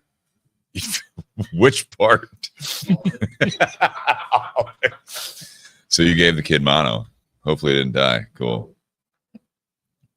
Sorry. Just keep it on at this point. No, one more. So then we played a game called Buffalo Club. And if you drank anything. No, I played Buffalo softball team. I know that. No, so this was year round 24/7. Yeah, no, it's for life. When you play Buffalo, it's for life. So I don't know what this is. So it's basically you drink with your opposite hand. If you're right-handed, you drink with your left hand. Oh. If you get caught drinking with your right hand, you got to finish whatever you're drinking. Yeah, we'd be fucked. So my fucking idiot roommate Good thing we're at your house. my fucking idiot roommates poured a bottle of wine in a Kool-Aid pitcher. And I grabbed it out of the thing and I'm like, what's this? And they're like, oh, it's Kool-Aid. So I took a sip and I'm like, that's wine. And they go, Buffalo Club. Oh, It was a fucking weeknight. I was studying. I had to drink a whole pitcher of wine. oh no. Ray Chester says, I have a whole new opinion of Sean Wilkinson. And Kristen just goes, Buffalo. I don't know if she knew about it before. She probably did, but I mean, she learned about it with the softball team because that is for life. And we do it every season, anywhere you're at. I got double buffaloed one time at a concert because I had 2 fresh pounders of Bud Light in my hands and my phone buzzed. So I put the second beer, and I just had 2 in my right hand, reached for my pocket, and Tony, one of the guys I play ball with, he just yells out, double buffalo. And I'm like, but you weren't drinking. You were just, so you can't. You can't have it in your hand. Oh. No, you can't hold it. So like, even if I was like sitting here like this and talking, yeah, it's like, yeah. Wow. Well, no, it's not a virtual game. I'm not going to play it virtually. We don't play it in the garage. So if Tony was here, I'd have a whole new, like I'd be here, cigar in hand all the time and just talking. Oh yeah, like, my Kentucky double would be on the other side. Oh, absolutely. Yeah, exactly. 100%. All right. You had another question, yeah. Worst dating experience. Huh. That's great when my girlfriend's listening right now. Okay, you don't have to answer. Mine was more. No, I'm just kidding. It was the cliche, but it happened. It was we were on a date. We were first date, and we were really hitting off. I had to fart really bad, and I held it the whole. You were time. farting. Yeah, it's It's like a theme in your life. I went to an all boys Catholic school, man. Farting was funny to us. Yeah, you went to all boys school. That's all I'm saying no more. Yeah. Anyway, they the whole night it was like, oh my god, I was in so much pain, I was sweating, and then I dropped her off, and she's like, all you right. just held it for how long? A couple hours. Oh, I've done that. So just walk away for a second. It was young, and I didn't know the new girl. I didn't know the cheat sheets back then. Do you think it was gonna be loud or that you thought it was gonna smell? Wow. It's gonna be both. Wow. I knew it was gonna be You're gonna both. shit your pants. So I drop her off. She shuts the door. I let it go. She gets halfway the door, turns back around. It's just like a movie. You're kidding me? And she I've opens the seen that. door and she goes, I left my purse in your car. And she grabbed it like ran to the door. See, you should have done it when you're like in open space. That was the first only date. Personal, yeah.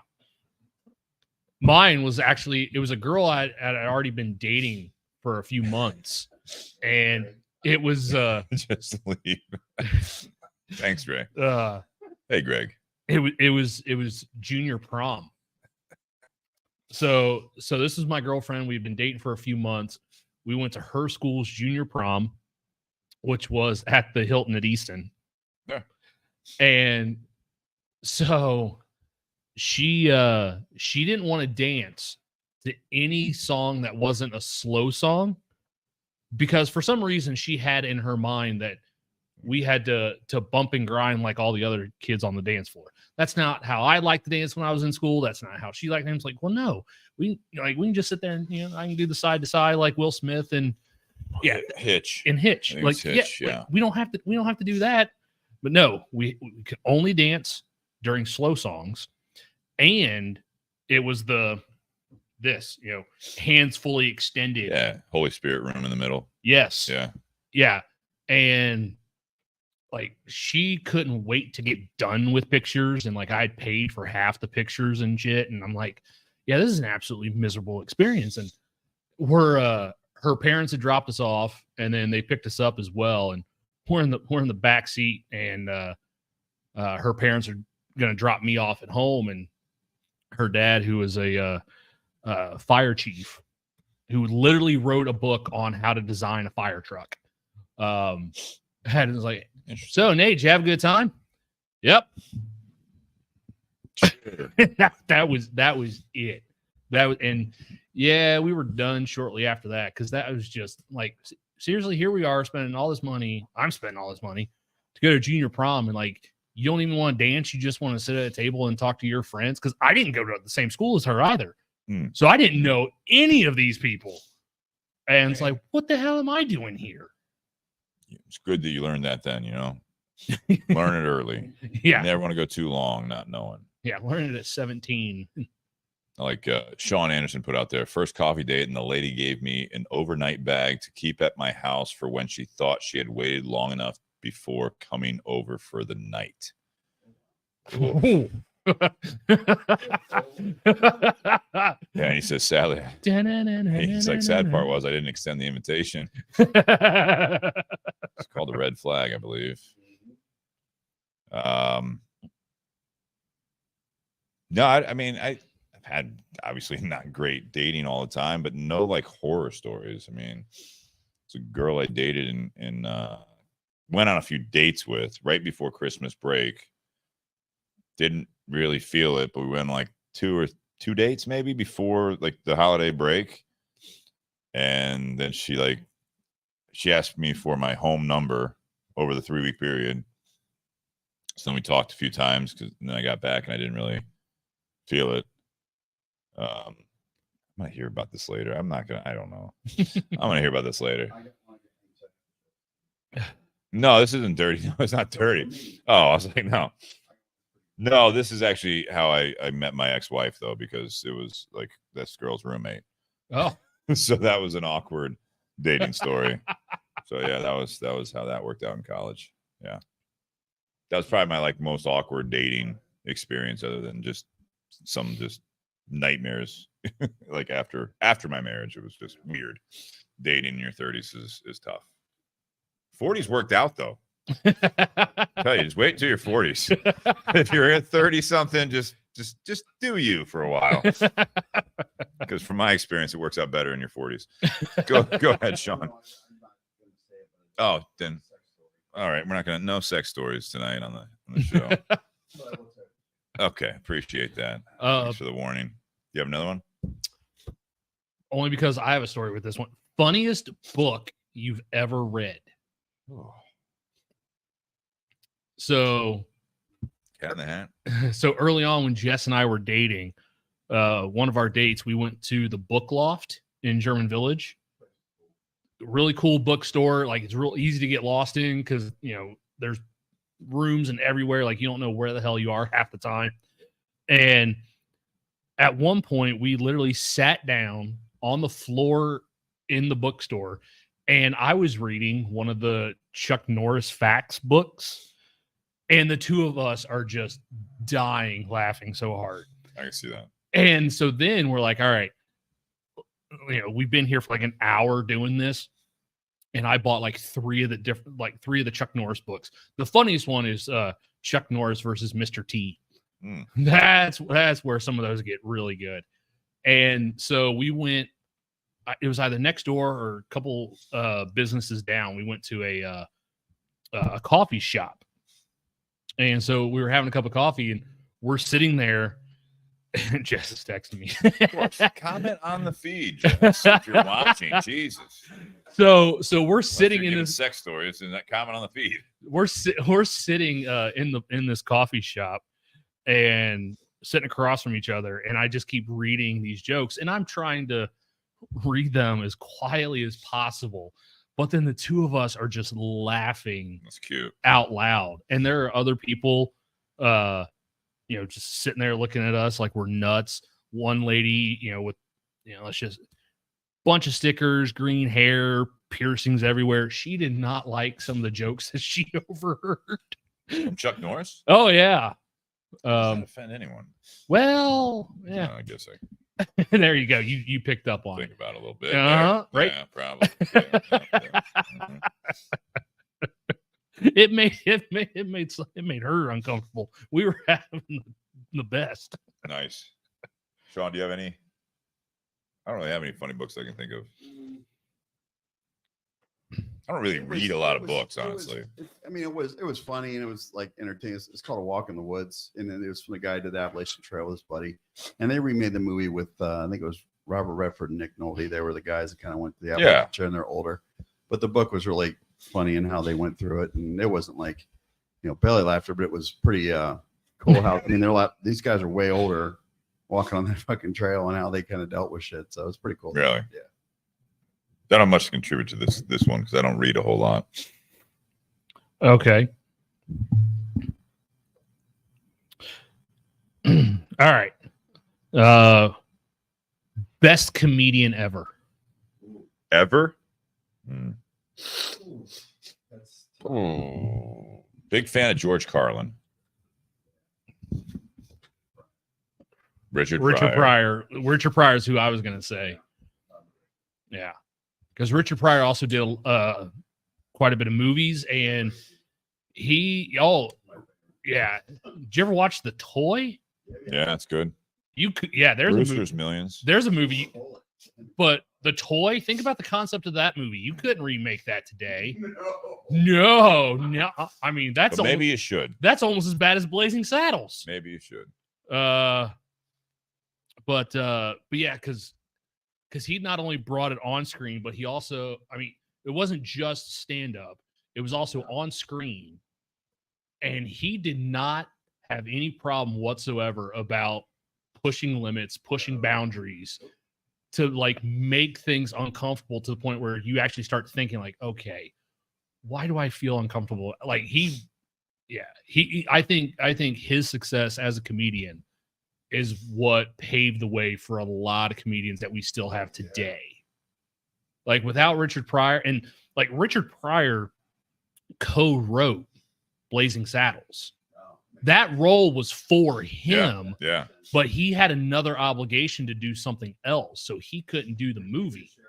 He was supposed to be the Black Sheriff, and so they brought in another actor to play that role, and kind of like the story with Django Unchained. Like there were certain parts where other actors actually had difficulty saying certain parts of dialogue. The N-word. Yes, because, and they're like, dude, this is Tuesday. This is every day. Like this isn't something I haven't heard. Like I know it's not you. That's just the script, because that's when the movie's set. That's the way things You're work. an actor. But we are intentionally poking fun at how ridiculous that culture was. There was, did you put me on? Yeah, you're good. There was a movie with him and Gene Wilder. A couple of them were always really good, but with Silver Bullet. And it was there on a train. It was like a murder mystery, and they were being chased by the, wrongly accused, and just how they interacted. But I remember there was a scene where, again, you couldn't do this now, but they were trying to be, disguise themselves. So that Richard dressed up, put shoe polish all over Gene Wilder, opposed the black guy. And he's got the radio on his ear, and he's doing the jive stuff and talking. And oh my God, man. And just the way Gene sold it, it was, but those two had such good chemistry. They really did. They did Sir Crazy. Probably this was one of those when I was a little younger. My mom and dad wouldn't let me watch it because it was rated R, and it was pretty bad. But then, even now when I see it, it's still awesome. First R-rated movie you ever saw, and how old were you? Since we're on that. Jeez. Mine was either Stripes with Bill Murray and Harold Ramis, John Candy, and John Candy, or Predator, and I was 7. Wow, you're 7. I remember seeing in the movie theater with my parents and my brother, 16 Candles, and it wasn't R, but right at the beginning of the movie. What's her name goes, they fucking forgot my birthday, and my mom was like, we're leaving, I can't believe they said the F word. And then my dad's like, no, just stick it out. And by the time we were done, we were laughing hysterically. Yeah, it's a good movie. Stayed, but but probably R would be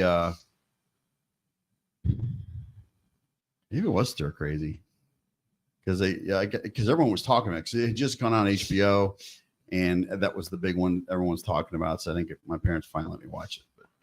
Yeah, I don't know. I remember Stripes, but I don't know. When you were watching a movie with your parents, Rambo, was that R? Oh yeah, probably Rambo or something like that. So if you were a kid and you were watching a movie with your parents, and all of a sudden there was a nudity scene, did one of your parents reach over and cover your eyes? It just was awkward. They do my brother. My mom used to reach over and like cover my eyes, or if it was a movie she knew, she would actually pause the movie and go, Nate, go in the other room. Hit play, and then all of a sudden you hear, all right, you can come back. No, that movie would not have been played in my house. favorite comedians for me though, like I mentioned George Carlin. I like that style. Carlin, I like Dennis Leary, Robin Williams that was mentioned. I think that classic. Currently I love Bill Burr. I mean, just those types of like real observational and just, you know, calling society out in a funny way. I just really enjoy those.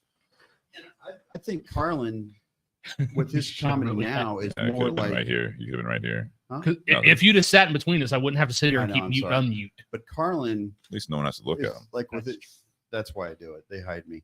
Photoshop you anyways. Yeah. The with his comedy is now is more like almost woke to the point where like it makes a lot more sense now with the way things are. Oh god, it's great to go back and watch his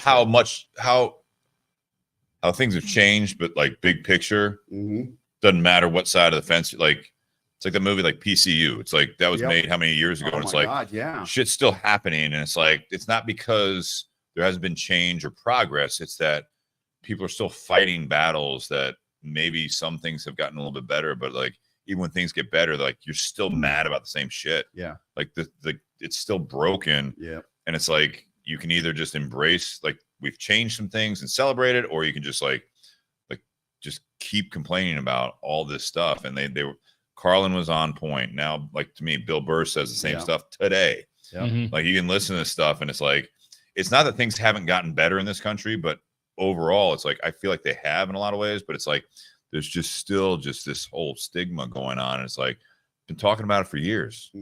This is not a new thing, and I think it's a generational thing. A lot of times, is that generational? Like it used to be generational. Now it's. But it's like if you look at the ones we just talked about, it's him, it's Richard Pryor, it's those guys that kind of laid the foundation for speaking their mind. Yeah. And look at Dave Chappelle. Oh yeah, that's what I was thinking. Richard Pryor, Dave Chappelle. I mean, like the parallels there between these generations. It's like say that. And in this day and age, like those are the guys you think about. Oh, you couldn't make those movies now. You couldn't do like Richard Pryor couldn't say what he said. George Carlin couldn't say what he said. Those were the people that were not like. You weren't able to cancel some of these people because it was just like they're too big. They're too big, but it's like they're too spot on. Yeah, like it's one of those things. It's like they're not doing it for the laughs necessarily. Like they are, but it's not like, vulgar. It's just they're too accurate. Yeah, like, it's like, oh, cancel it for what? What did they say? Yeah, well, they said this, and it's like it's the truth. And yeah, like what do you have? Like, but that's offensive. It's true. So you can't cancel that. Yeah, you know they're not being racist. They're not being sexist. They're not being whatever it is. It's like they're making fun of it like comedians do, and they'll either appreciate it or they disagree with it, whatever. But it's like you can't cancel that shit. That's why I think some of these comedians are just timeless. Yep. Yeah. I want to bring Kristen travel favorite trips. She wants to hit if Ray's out there and does all the exploring that he was talking about the last week or so. Favorite trips. Oh. I've had some great ones recently, obviously with Kristen. I'm not just saying that because I know she listens to this, but I've had some wonderful vacations with her. It's just for me, a lot of times the people you're with that make the trips. I'd say most unique vacation. Like we're doing another one coming up in April. We're doing a trip this weekend to see your parents in Arizona. I've never been. I'm looking forward to that. So it's for me, most of the time, the trips that I really enjoy are going to be the people that I'm either there with or, you know, whatever it might be. But I would say, and I would love to do it with Kristen as well, but probably the most unique vacation I've ever been on was the Alaskan cruise. And I've mentioned that on the show before, but I mean, it was a work prize that I won. And it wasn't that I wasn't with I was with good people. It was just the uniqueness of that trip is probably what it was, because I love we're doing another all-inclusive in the DR coming up in April. And like, those are some of my favorite vacations. So to that point, like I'm so looking forward to the trip in April. We're going with Spencer, who was on last week, you know, and his fiance. So looking forward to that. I love those are probably my favorite ones. I bring up the Alaskan one because I still sometimes can't believe that seems like it was forever ago. It was almost 20 years ago, but it's like the fact that it was in this lifetime, the memories of just the scenery and the experiences of looking around and feeling that part of this world. It was like being on a different planet. Yeah, I'm jealous of that. That'd be cool. Oh, I would never book it. It was Yeah. literally something that was like, we were able to go, and it was something that was a gift from the company. And I was like, yeah, Alaskan cruise, I guess. Like, that's weird. Yeah. And I still remember it. There's just a couple, but for different reasons. I would say Hawaii and Ireland are the same because of the beauty. Right. It was breathtaking, and there were certain times where I would just stood there, and it was in awe of it. And those are the two places where I thought to myself, when I die, I want my ashes spread. They're there. The other thing I love too is I used to go on a golf trip. I'm finally going back this year, but the whole, for me on the golf trip, and there's like sometimes anywhere from 16 to 20 some, but it was always, the golfing was fun, but it was the camaraderie. It was like you said, who you go with, and to spend that time. The memories I have, golfing was there, but it was things that we did when we weren't golfing and having fun and laughing and playing poker and whatever. But I can't deny that my favorite trip, but was the most emotionally draining, was going to China and bringing Sure. a kid home for 2 weeks. But it was brutal, but it was the most amazing thing I've ever done. And to be able to experience that and to see what, Molly is today, it's something I'll cherish. And we're probably going to go back when Really? When Molly gets out of high school. Molly wants to go back to where they were from and maybe see what they can come up with. So that'd be cool.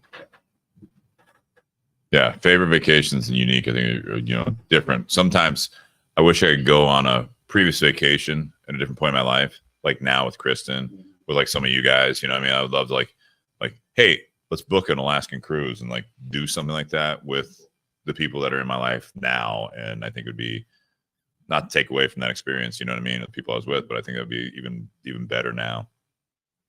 How about you? Anything? I know you mentioned some of your trips. My favorite trip for me, I would say, was right before my senior year of high school. My dad and I went to Florida.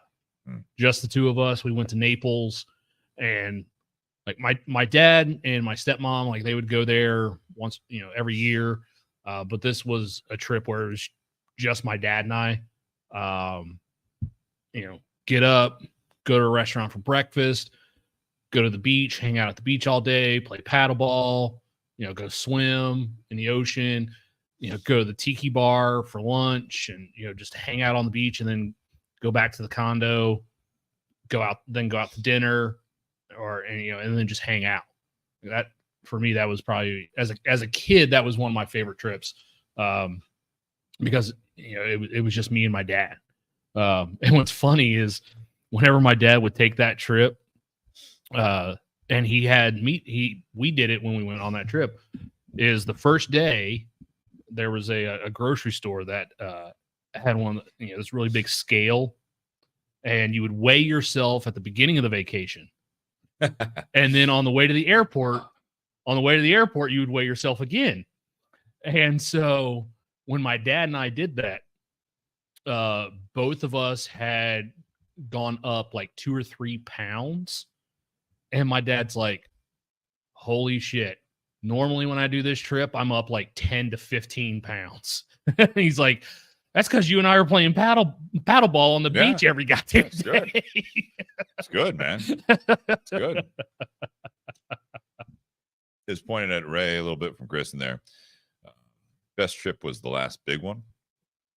We dropped the youngest at university in the Netherlands, spent 4 days with him, and then just took off around Europe on the train. No plans, just a couple of days here and a couple of days there. We hit the Netherlands, Germany, and Belgium. I mean, I like that. Ray, I like that.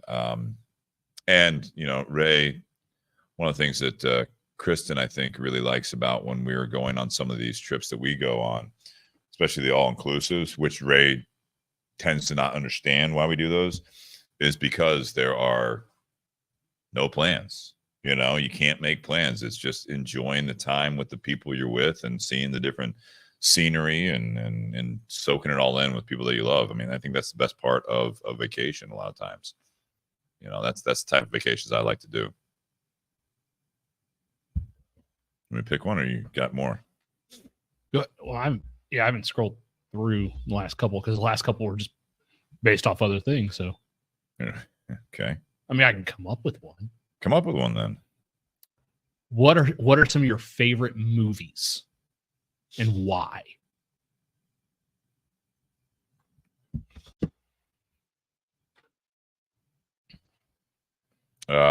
Still on my top is Fight Club. I've said it before on the show. Fight Club, that came out when I was in college. I had become a sociology major, and just it was very relevant to what I was learning and all that stuff about people and society and as a whole. I don't necessarily believe in the entire part of what they were talking about in that, but I mean, it was definitely a lot of good points about people, and absolutely love that. And obviously you have a couple great actors in the movie. Edward Norton, Brad Pitt, Helena Bonham Carter, all that stuff. So just a fantastic movie. It's still, I don't watch it all the time, but it probably made a big impact because I was at that pivotal age right now. How about you? So my favorite movie is Arrival with Amy Adams and Jeremy Renner. Never watched it. So I know of it. Yeah. Never watched it. So that is one of those where I wish I could go back and watch it for the first time, because there's a development towards the end of that movie that completely changes the perception of the rest of the movie that had led up to it. And I don't necessarily want to give anything away. It's been out long enough. Don't give away the ending, but so Amy Adams' character, she's a professor at a university, and she teaches linguistics and history and just how cultures evolve around language and where languages came from and stuff like that. Jeremy Renner is a physicist, and they meet because aliens come to Earth at different parts of the country or different parts of the world, and they have to figure out like why they're there. They have to develop, and like she develops a way, like she eventually learns how to like communicate with them and stuff like that. And do they show the aliens, or they're just all in that ship? You see them, yeah. But there's all of a sudden a twist late in the movie. Is it a Shyamalan movie? No, it's not M. Night Shyamalan. Shyamalan. What the twist? Shyamalan. But no, it has one of those kind of twists that like changes and makes you understand what had led up to that, and then going forward. And it was one of those that like the first time I watched it is like one of those holy shit moments. And so like just to be able to experience watching that for the first time and not knowing, like I still enjoy watching that movie still. But like just that first time watching it, and all of a sudden that event happens in that movie. It's a touching moment in that movie. I think I'll watch it for sure, especially based on that. But I mean, I felt like there were like a lot of those types of movies coming out because I felt like special effects were around that time, and different studios were putting out that, and probably there's scripts going around about alien arrival and stuff like that. I don't know, like a lot of space movies and alien stuff coming out that time. Mike Sauerball just tuned in. I don't know if he's still on, but thank you very much. And yes, we're all still smoking the CAO Flathead Resonator, and we are 2 hours in. Were you gonna say something, Sean? Yeah, I just can't. It's just hard to like narrow one down. I mean, because there's like probably the movie I grew up probably loved the most as a kid, and to me now is nostalgic, is Star Wars. I mean, there's other ones. Star Wars? That have, but there's ones that it like touch like you guys had, or it has some deep meaning to it. I just can't think of one, but just I remember as a kid, it was like, even the special effects back then to now, even when you look at it now, you're like, that's pretty fucking good. Yeah. And it's just, for me, it was timeless. Yeah, there's some deep ones. I just can't think of any right now, but I was just thinking of one that like really stood out, and just if we're ever on, I'd watch it. What's amazing about Star Wars, and we were just watching on it was original on Star Wars. No, I know. Yeah. Even before the remastered one. I mean, they did a little bit of tweaking, which was all right, but like the reason it looks so realistic a lot of times, not because it wasn't CGI. Right. It was little models of Right. it, and they were so detailed. So that's why it had so much detail in that. And we were just talking about that at the shop, where it was like we had one of the Marvel movies was on TV, and so it was Captain America, Winter Soldier. Yeah. And it was like the CGI. Now you know how much is actually green screen, or you don't really know because it was so flawless and everything like that. And I just watched, tried to watch the new Aquaman movie, and it's just like they overdid it. You know, it's like it's not enjoyable anymore because like Star Wars, it was this, and then like remember when like the episodes 1 through 3 came out, and you're just like the CGI wasn't quite there, but George Lucas thought it was, and it was good for what it was. It looked fake. Yeah, and we're back to that point now where it's like, oh, like they're hiring, like especially like for Netflix and stuff, they're hiring different companies to do these things, and it looks bad. And it's like we had this run where like even the CGI, look, the green screen stuff, like you saw like a behind the scenes, and you're like, holy shit, that scene was all like fake. Like, god damn, that looks so good on a big screen. Yeah. And now you look at it on your TV, and you're like, this looks kind of dumb. Yeah. Like this is overly fake. Another one was Titanic. That was loved it. I mean, the story was great, and I remember seeing the movie twice, and I had done that as a kid, and I just remember the story was really good, but it was the way, I mean, they CGI'd it, but like I remember when they were zoomed in on the captain on the ship, and they zoomed out, and you saw the kids and the dads playing on the deck, and it looked great. These people, it was at the time though. Look at it now. You're like, but back then there's 12 people on that ship. Yeah, you're like, holy shit, how the fuck? I know. Yeah, so that kind of stuff always, like action movies is kind of my thing, but then there's some really good deep ones, but I just can't pick a good one. For sure. For the longest time, my favorite movie. So when I first started out at AEP and I was doing door to door, whenever we would have enough new people join, we would have one of those meetings, and people would go, all right, we're going to do introductions, go around, like say your name, where you're from, and what's your favorite movie? And I'm like, oh boy, here we go. Because this was before Arrival came out. Okay, so what'd you have then? Silence of the Lambs. Yeah, that's a good one, but like you say that in public. Right. You know what I mean? Like these are strangers and coworkers. Yeah. So I mean, Silence of the Lambs. Hey, we're gonna need you to talk to HR. So I mean, because like the way it was nothing serious. Because come on. But no, like because like Anthony Hopkins in that movie, like I used to say like that was the best villain ever in a movie because he never had to touch you, even when he was behind glass in a prison cell. Like he still scared the shit out of you. The closest you kind of understood it though too, which is the treat of it. The closest thing to that, the actor's name who played Joker in Heath Ledger. When he played Joker, again, it was that psychological villain. Like he didn't have to act like he wasn't a physical villain that would just go around killing people or beating people up. He killed some people. He did kill some people. The pencil through the eye. Yeah, absolutely. I thought it was forehead. Maybe it was eye. I don't know. Yeah, it was through the eye. But like you don't know. But like that kind of psychological, the intelligent villain that would set a plan in motion that had like 12 steps to get to the final plan. Like that kind of villain was more terrifying than your just brute of a villain. Yeah.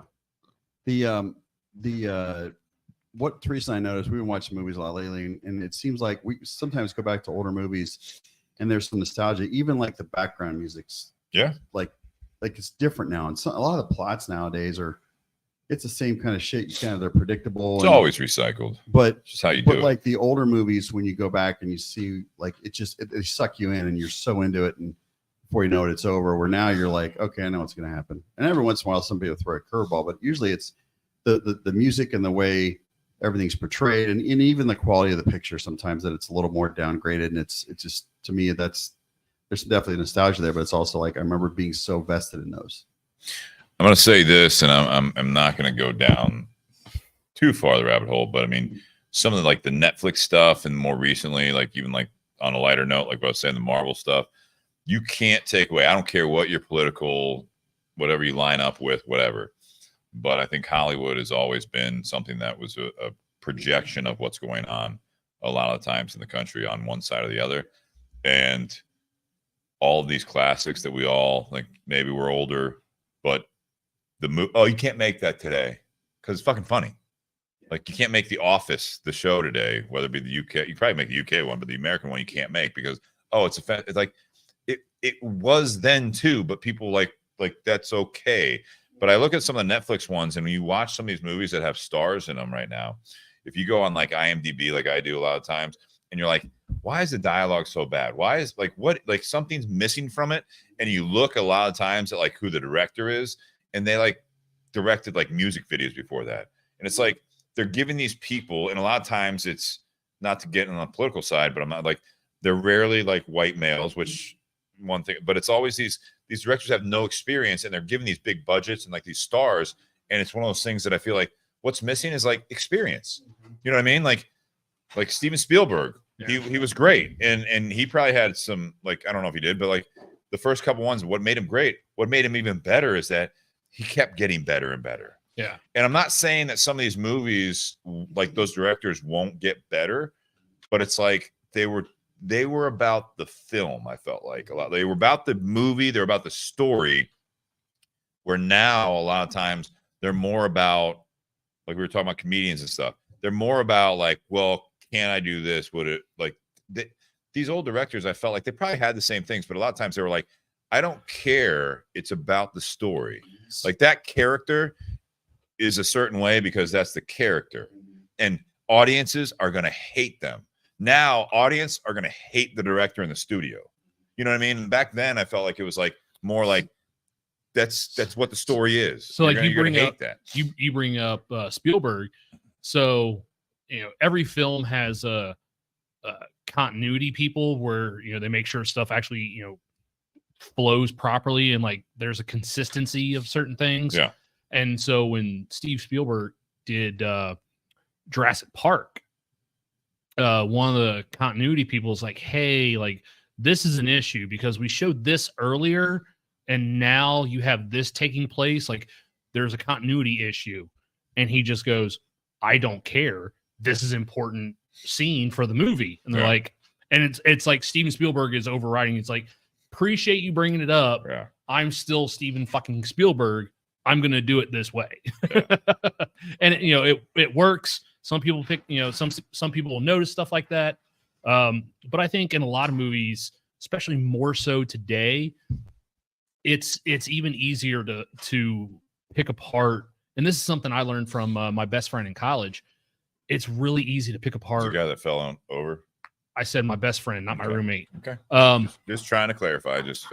Full circle here. But it's real easy to pick apart like bad directing or bad writing. Like the director's just doing the best he can with the script that's been given to him. The actors are doing the best they can with the script provided. It's just sometimes the writing is bad. And unfortunately that'll absolutely destroy a movie sometimes. That in the studio, obviously. Yeah. When they like, you know, like you see that like the director's cut, you know, is 3 hours long, and they're like, yeah, we want it to be an hour and 45 minutes. You're like, I don't.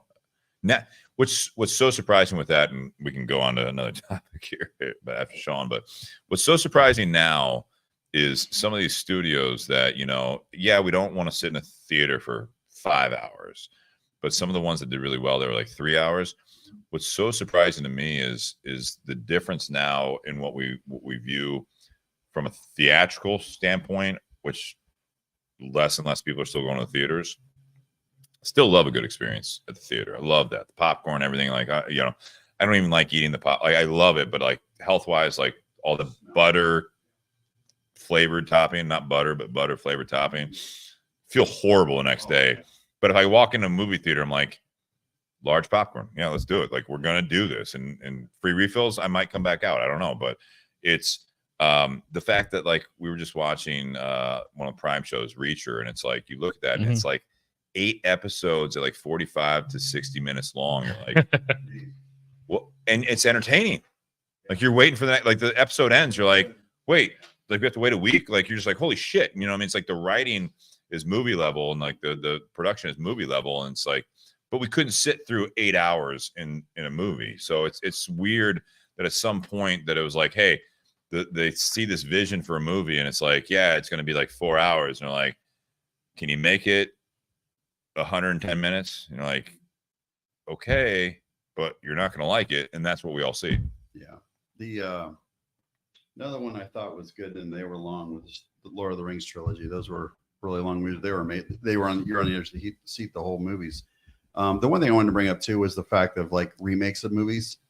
Some are okay, but some you just can't duplicate. For example, Roadhouse. Have you seen the trailer yet for the new one? Yeah.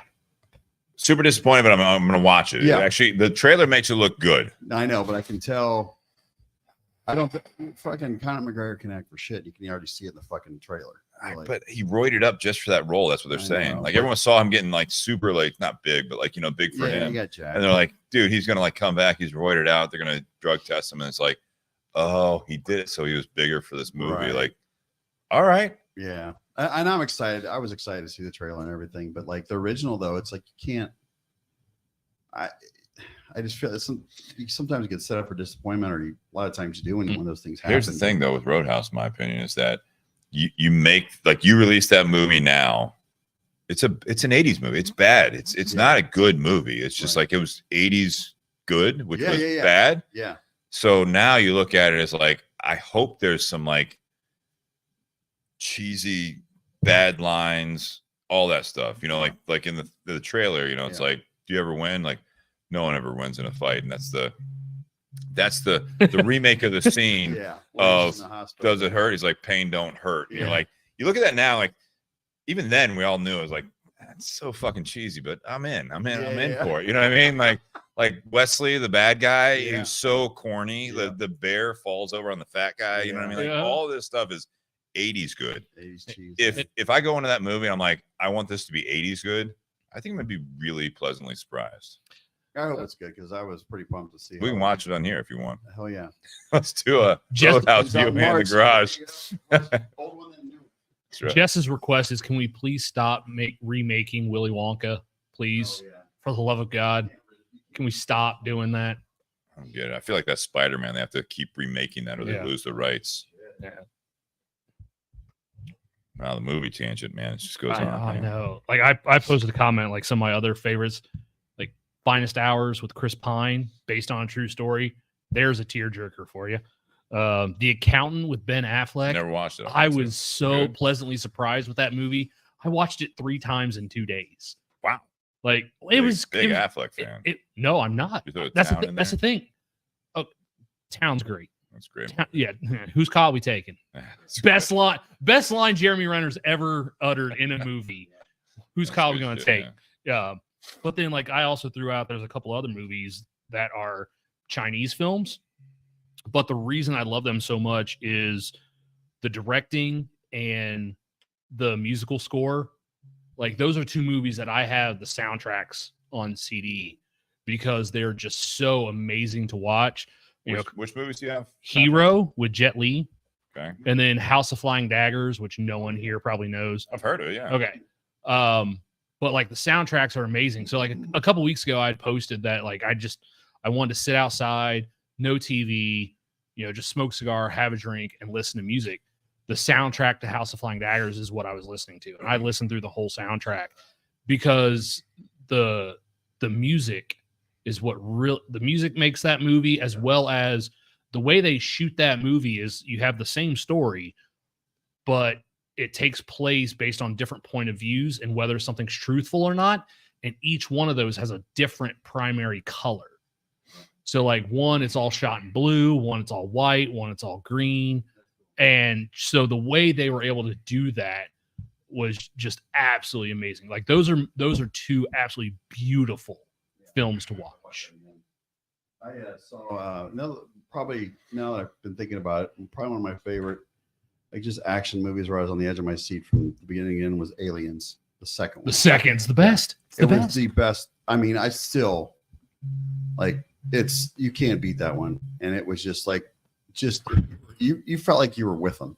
Yeah. Like you felt like you were right in the thing and trying to escape. And God, it was a good movie. All right. Well, you know, Ray says enough already. No. Here you go. This question on that list. that's actually a branch off of this one, a little more personal. Which movie is the story of your life? Or one you relate to. How about that? I haven't watched it, but I'm just going to go based off the title. Roadhouse.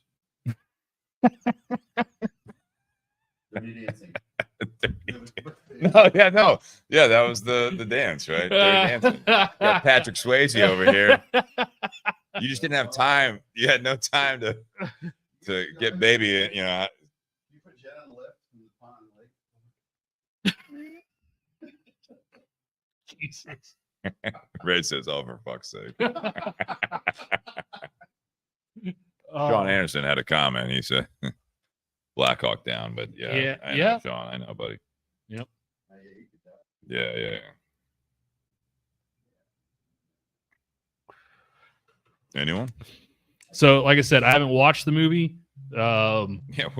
But just based on the title and like some of the clips I've seen, I'm gonna go with Diary of a Wimpy Kid. Now I want to watch it and see if, you know. Wow. Oh no. See, you got to think about it a little bit. So for growing up as a kid, the movie Heaven Help Us, I don't know if you guys remember that or not. There weren't a lot of big stars in it.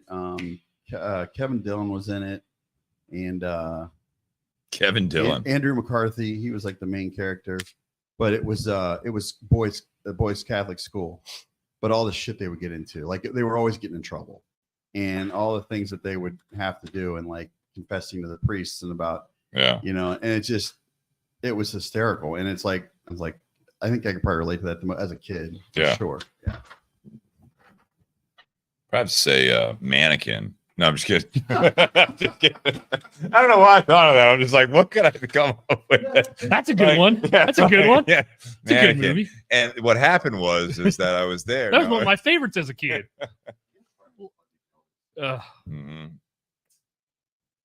No, one that actually more recently, and we used to talk about a lot on the show, was like when I used to take the walks after I went through a breakup and everything like that.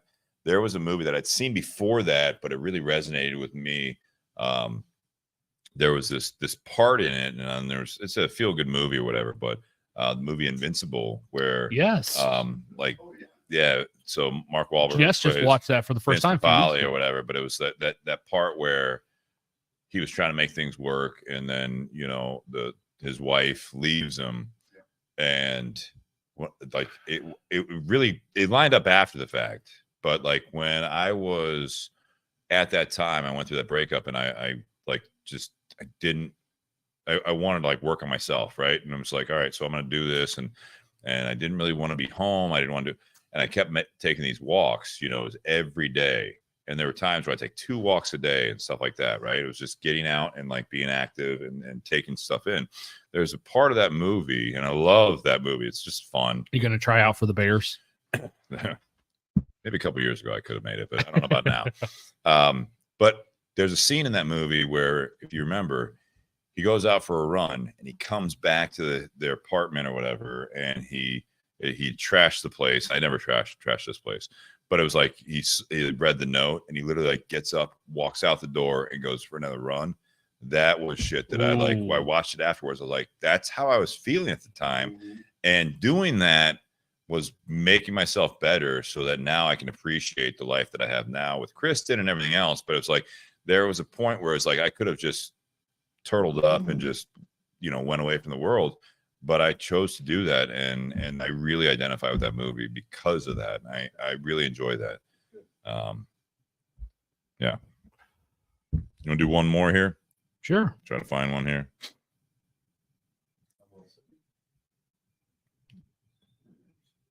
Swingers. This place is dead anyways. Yeah. So Swingers I can relate because of Jon Favreau and how he broke up with his girlfriend. He was hung up. And when my first real girlfriend in college, when we broke up, I was just like him. Like I could relate so much to him, where like it was hard to get over her. And like the whole, like, I wonder if she's talking about me. And then, like, you know, I didn't get awkward and leave weird voicemails and girls and kept But it was like a lot of that feeling of just sitting and wondering and I'm wondering. remembering some of those scenes. Yeah, I know. And don't ever call me again. yeah. So it's like, and I had to get back out there, and I was the wolf with the big claws batting the bunny around. I didn't know what the fuck I was doing, but yeah. Sean Anderson, I love that. Damn, we thought Steve Crane would be pumping it. I appreciate that. And Beastmaster. Mike, I comment on this. Mike Dieter says, Steve, what stopped the walks from continuing? Honestly, it was a lot of times that was related to what I was just saying, and I said it recently, is that in the mornings I'd rather be out of the house walking by myself than I was with Tony the dog. And now a lot of the mornings I need to get out walking for my health, but the mornings now is unfortunately I'd rather spend the morning in a busy schedule with Kristen, with my girlfriend. We've been living together now for a little while, and that's I really enjoy spending that time with her in the morning, because some days and some weeks it gets so hectic with her travel schedule or with me doing this and stuff like that. It's like I can get up and walk, and she might even walk with me, but that was a time for self-reflection and when I really needed it. And I think I can still find that sometimes. And a lot of times it's going to the gym and stuff like that. But at that time, it was just me going out and reflecting and taking a lot of stuff in. So I think what happened really was that is in the morning, I can wake up early and go for a 20-minute, 45-minute walk, or I can spend that much time with Kristen and Tony and have a good start of the day at home. That's literally what it is. So this one came up on the same screen, and I think we're at that point here, boys. Unless you want to keep going, I'm up for it. I have this answer. Nate knows this. Sean, I think you know it. And but this question on there: what music will be played at your funeral?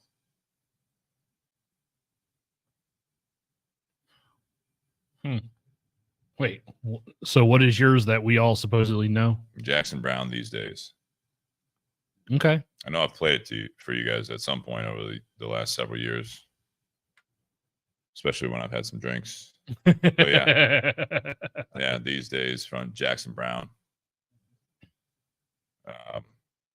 Yeah, I would say Chris is not a fan of when I told her this, but at my funeral, open casket, but just the top half, bottom half, the casket is going to be flat, not rounded. So literally, as you come say your goodbyes, there'll be, because you skip leg day. No, it's more for you, but there'll be basically like some bottles on the casket. So there'll be some Jameson, some different ones that I really like, Eagle Rare, probably some. You guys can supply at the bar, but we'll there'll be just take it out of bottles your on it. bar. Basically, you say your goodbyes, you pour yourself a drink, and maybe throw up a cheers and all that stuff, and that's going to be mine. And Jackson Browne these days, especially that live version on it's a volume 1 of one of his acoustic ones, which is interesting because I just saw. I've been saying this for years, right? This is the thing. I just saw. I mentioned it. I think it was last week on the podcast, the Bob Saget tribute. If you guys saw that on Netflix, No. check it out. It came out in 2021, I think it was, when he passed away, but it was at the Comedy Store. And so there was some of his close friends, John Stamos, obviously, Jim Carrey was there. John Mayer apparently is a good friend of his, but he was also good friends with Jackson Browne. So Jackson Browne comes out and he sings a couple of songs. One was I think The Last Dancer or something like that, which I listened to for the first time. I was like, Jesus, that's a heavy song. And the next one was These Days. I was like, holy shit, man. Like, this dude knew Jackson Browne, and he loved that song as well. I'm not sure. I would plan ahead here, boys. I was waiting for someone to say Running on Empty. Charlie got there. It's your funeral. You can. Oh yeah. No, when you were talking about Jackson Browne. Oh yeah. No, I would think something either Celtic or Pink Floyd. One and the same. Yeah. One and the Dark Side of the Moon, something like that. Our classic Celtic tune. Oh, let's get some bagpipes in Actually, here. had songs for my funeral before I had my surgery. I remember that. Yeah, I had things written out for what I wanted to play, and I think the one that I had a couple, but I'd probably narrow down. It's kind of Celtic. It's off the Titanic soundtrack, but it's not My Heart Will Go On. Jesus Christ! Does Celine Dion sing it? Fuck no. Is it on one of her albums? No, it's not even on. It's not her. It's Okay. one of. It's. I'm just prefacing that it's not her. But near the end, there's like a second to last song, and it's all instrumental. But it's kind of Great soundtrack. and it's more emotional because there's like at the beginning it's kind of solemn and really sad, but then in the end it kind of picks up, not in a jovial way, not like a happy way, but it just kind of picks up of like it's the last part. It still gives me cold chills and I can't even explain it, but it's like it has this almost this sound as if like I'm being released. I like that though. And I like that. and it's one that I think that I specified was the one I wanted to kind of end it with, because it was just because there's so many other ones that are instrumental or that are, you know, like the Jackson Browne and stuff like that have that, but this was more of I want people to feel like they know it's it, I'm done, and I want them to feel kind of just to go through the grieving part of that song and then feel relief at the end, because no, you know, so. No, it's like nice to leave people with inspiration. And it's got Irish theme to it too. It's got some Irish in it. Yeah. So, yeah. Couple AC/DC songs getting thrown out there. Ray says Highway to Hell, which Mildly inappropriate, but okay. ironic at best. Have a Drink on Me is Mike Sauer. Sauerbaugh says have a drink on me. Fitting for mine as well. Yeah, it's funny. Yeah, it's those types of things, man. You should listen to music and think about that. And I know that I've shared that for whatever reason that these days hit me. I'm like, that's it, man. That's how I feel. Yeah, I'll send you the version, or we'll play. I won't play it on the stereo because I don't want to wake Kristen up, but play it out here. But I really like it. It's a nice song. Well, I put in the comments because it made me think. So because earlier I'd mentioned House of Flying Daggers being one of my favorite movies, there's a title track and it's played 3 different versions during the song or during the movie. The first 2 are both instrumental. And then at the very end, there's one that's lyrical that's sung by an opera singer by the name of Kathleen Battle. And the lyrics to it are very moving and touching. Okay. Yeah, send me that. Charlie says, "Don't let the old man in." Toby Keith. That'd be a funny funeral song from Toby Keith. I'm not as good as I once was. Not as good as I ever was. My Way was always a big thing. I remember listening to that a lot when my father died. I listened to that a shit ton. A lot of whiskey and a lot of Frank. Yeah. that was my coping mechanism. Yeah. I've told that story before, you know, when we were at my father's wake, and Sorry. but- No, I was reacting to a comment. No, it was we had so many people there, and had some of my friends come. They're like, what can I get you? Like, is there anything you need or any of that stuff? And I had not stood. I stopped standing in like the greeting line, you know, if you will, you know, all the people, the family or whatever. And I was just like, I don't want to be in this line. And I kind of went to the back of the room, and so I was like, dude, I could use a drink. So they literally went to the store and they got a bottle of Jameson and some of like the little cups, and that's what we did. We didn't get drunk. It was just like we were just anyone that came up, you know, people came and saw me. They were in line. They were going to say hello to my mom, like all the family and all stuff. But then they came back, and I was like, you know, have a drink. And it was. I don't know what it made. It wasn't about needing alcohol or anything like that, but it was just like, this is how I want to deal with this with people over what's comfortable for me, you know, drink in hand, talking about stuff. And that was it. Well, and we've seen those pictures that you post, you know, whenever you go and visit your father's gravesite, you know, you're there with a cigar and Jameson in hand. Yeah, usually Jameson or something else, but I need to go back to Jameson because that's what I cheers them the morning that I got the call. So yeah. Any other questions? You guys want to do closing remarks? Summary? Yeah, let's do that. Let's call it. I mean, there was really no like specific topic. It was good to like be able to reminisce and Just want to have a little lighter like conversation Yeah. tonight. You know, like it's it's Q&A sometimes, and sometimes it's And then I it still come with a got heavy topic. at the end. yeah. It's not too heavy. No. though. I mean, it's not.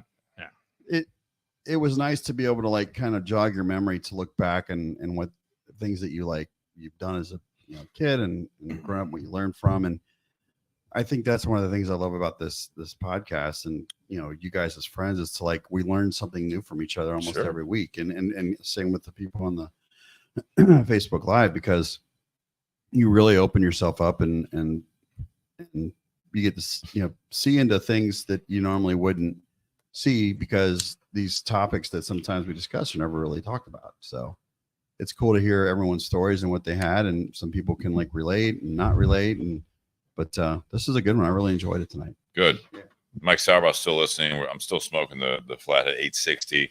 Just realized I'm using this lighter, and Nate, I'll bring it in the garage. It's in my car. I forgot because I have my hands full. But we have a new garage lighter. It's a Flathead lighter. Oh, nice. Yeah. So thank you, Mike, for that. No, this was good because I mean we didn't have a specific topic. I know Steve, you had posted on the community page. Yeah, it's late, but yeah, sometimes it gets action, sometimes it doesn't. But I this blame was Facebook for that. But no, this was still one of those where, starting out lighthearted and just conversation and joking, and it's great to have just that kind of talk, and kind of like Sean said, some of the reminiscing aspects to the early part, and stuff that you don't necessarily think about. Like a lot of those stories that we talked about, we don't think about those on a frequent basis at all, but yet still they're one of those that as soon as someone mentions the question, we're all like, oh yeah, I remember when this happened. Like I had forgotten about that. I didn't talk about not many people know about that. And yeah, no, it was good to, kind of bring back some of those funny memories that we've all had. But, then at the same time there towards the end, like some of the more serious stuff, but not from, necessarily a serious point of view or a sad point of view, just, stuff to think about. And that's kind of the purpose of this part of the show is, just thinking about different things that maybe you don't think about on a regular basis, and, where that conversation can lead and how entertaining the conversations can be, and how much more fun it is having those conversations with other people, either in person or, in the chat, or the shop. Yeah. Same thing. It kind of highlights, I think, the importance of the community in a cigar shop, or the community for this podcast is, and instead, not just those, the pictures of bottles and pictures of cigars, but, some of the actual, lighthearted or serious conversations. The community page is a place where people can sit there and, if something's on your mind, you can post that kind of question. And, I'm sure it'll attract responses and create other conversations based on that. And that's kind of the whole point of this show. It's not, we don't nerd out on cigars and whiskey like other podcasts do. It's that communication and the life aspect of it. And nerd out a little bit on the first part. Yeah, on the Cigars first or part. whiskey. But what do we spend more time on? We spend more time on part two. Yeah. Because, when Steve and Jake created this podcast, like that's what Steve wanted to have be prevalent on the show, is that kind of discussion.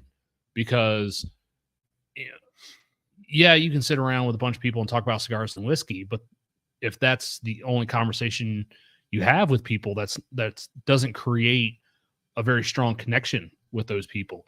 When you actually have some of the more personal and heart-to-heart conversations, that's what brings community together. That's what brings people together, and that's what creates friendships. Yeah. Yeah, just to branch off of that or build off of that is, I agree. I mean, sometimes it's nice to have these like kind of questions, and it's funny. Like it's tough. 303 episodes in, it's tough to come up with a topic without, we could do like current events. We can talk about, someone mentioned Taylor Swift. We can talk about that, which I think it was great on the Pat McAfee show. If you guys watched that, which I am enjoying right now, is they had Travis Kelce on there, and it was funny. Like they asked him about the Taylor Swift stuff. He's like, I've never been followed by paparazzi like this before, all this stuff. And he's like, making the best of it. I'm enjoying it. We're having a good time, all this stuff. And everyone seems to be enjoying it, except for the cranky NFL fans that just don't like it for whatever reason. They don't like it, but we're in the Super Bowl. Yeah, I love the response. So, but I do enjoy these part twos, and this is a good one. Like I said, to build off what you guys said, is it's nice to be able to have a little bit of pulling up a list like that, to have these trivial things. The one we gravitated most towards, it was funny, is that the movies, because we can all talk about that, and it was like, you can identify it's that is, Nate, you brought up the first one about like what books, and good or bad, maybe it's just that's where we're at in our world today, is that more often than not it's more movies than books. But it's you bring it up, it's conversation, and all of a sudden you start like, I love you guys. We got to figure it out. I mean, I know I can do it, but I got to set up that part of the garage so it doesn't look like the way it does. But to see him keep picking up the microphone, those are my favorites, right? Not just you, Sean. I mean, definitely you, but when people are in here, or like when we have a guest on the show, or you have a remote guest, whatever, that stick around for part two, it's like, I don't know what to say. I really don't have much to share and all this stuff. And the conversation starts flowing and all this stuff, and got a couple pours in you. And now all of a sudden it's like, you're trying to talk. We've had guests on the show, and it's like, we can't get a word in edgewise, because now all of a sudden it's like, no one talks like this on a normal basis unless they're with their close friends. So you have these comfortable conversations. You bring up some of these random questions, and all of a sudden it's like, talking about the roommate thing. It's like, yeah, no, that's it. And I mean, this is what we were seeing on camera. It's like, Sean's like, so yeah, then there's that. And he like puts it, we start talking. He's like, So I got one more thing. Real quick. And it's just the way the brain works. And I love that, because it's like, that's just relaxing and having a conversation. There's no there's emotion there, but it's like, it's not like you're not trying to talk over someone or talk one at up someone. You're not trying to one up. You're just sharing. You're just talking and having a good conversation. And you get so much more from that, as opposed to going in some of these conversations where it's like you're listening to someone, and all of a sudden it's just like, as soon as they're done talking, I gotta say this, I gotta say this, I gotta say this, and you miss what they're saying. I that's what I like about doing these types of shows on the part two, because it's a little more relaxed, and then you see a lot of these comments come through, and it's fun to see everything kind of come together like that. So we appreciate that, guys, and we will be back next week. We do have a guest. We've got a special bottle, especially for those that are in Ohio. Tune in next week. We've got if you're in Ohio and you follow these guys, this distillery, you'll hear about it before this, but we've got the cask manager, Ryan Venrick, coming on next week. He's going to be in the garage, to my knowledge, and we've got a special bottle that it's going to be limited to 100 bottles that you can enter a lottery in. But that's all I can say right now, because even when I picked up the bottle, the person handing me the bottle had no idea what I was talking about. So even some of the employees there at this distillery have no idea what this is. So looking forward to next week. We've got some special, that special bottle, and another one that Ryan did. So yeah, Watershed's going to be on next week with some exciting news that if you're in Ohio, you can definitely enter this lottery to win the bottle. But in the meantime, enjoy your week. Chris and I are flying to Arizona Friday morning. First time I'm in Arizona. Visit the folks, have some fun. I'll post some pictures on the Bourbon and BS community page. I hope you guys do the same in the meantime. Other than that, happy Whiskey Wednesday. See you next week.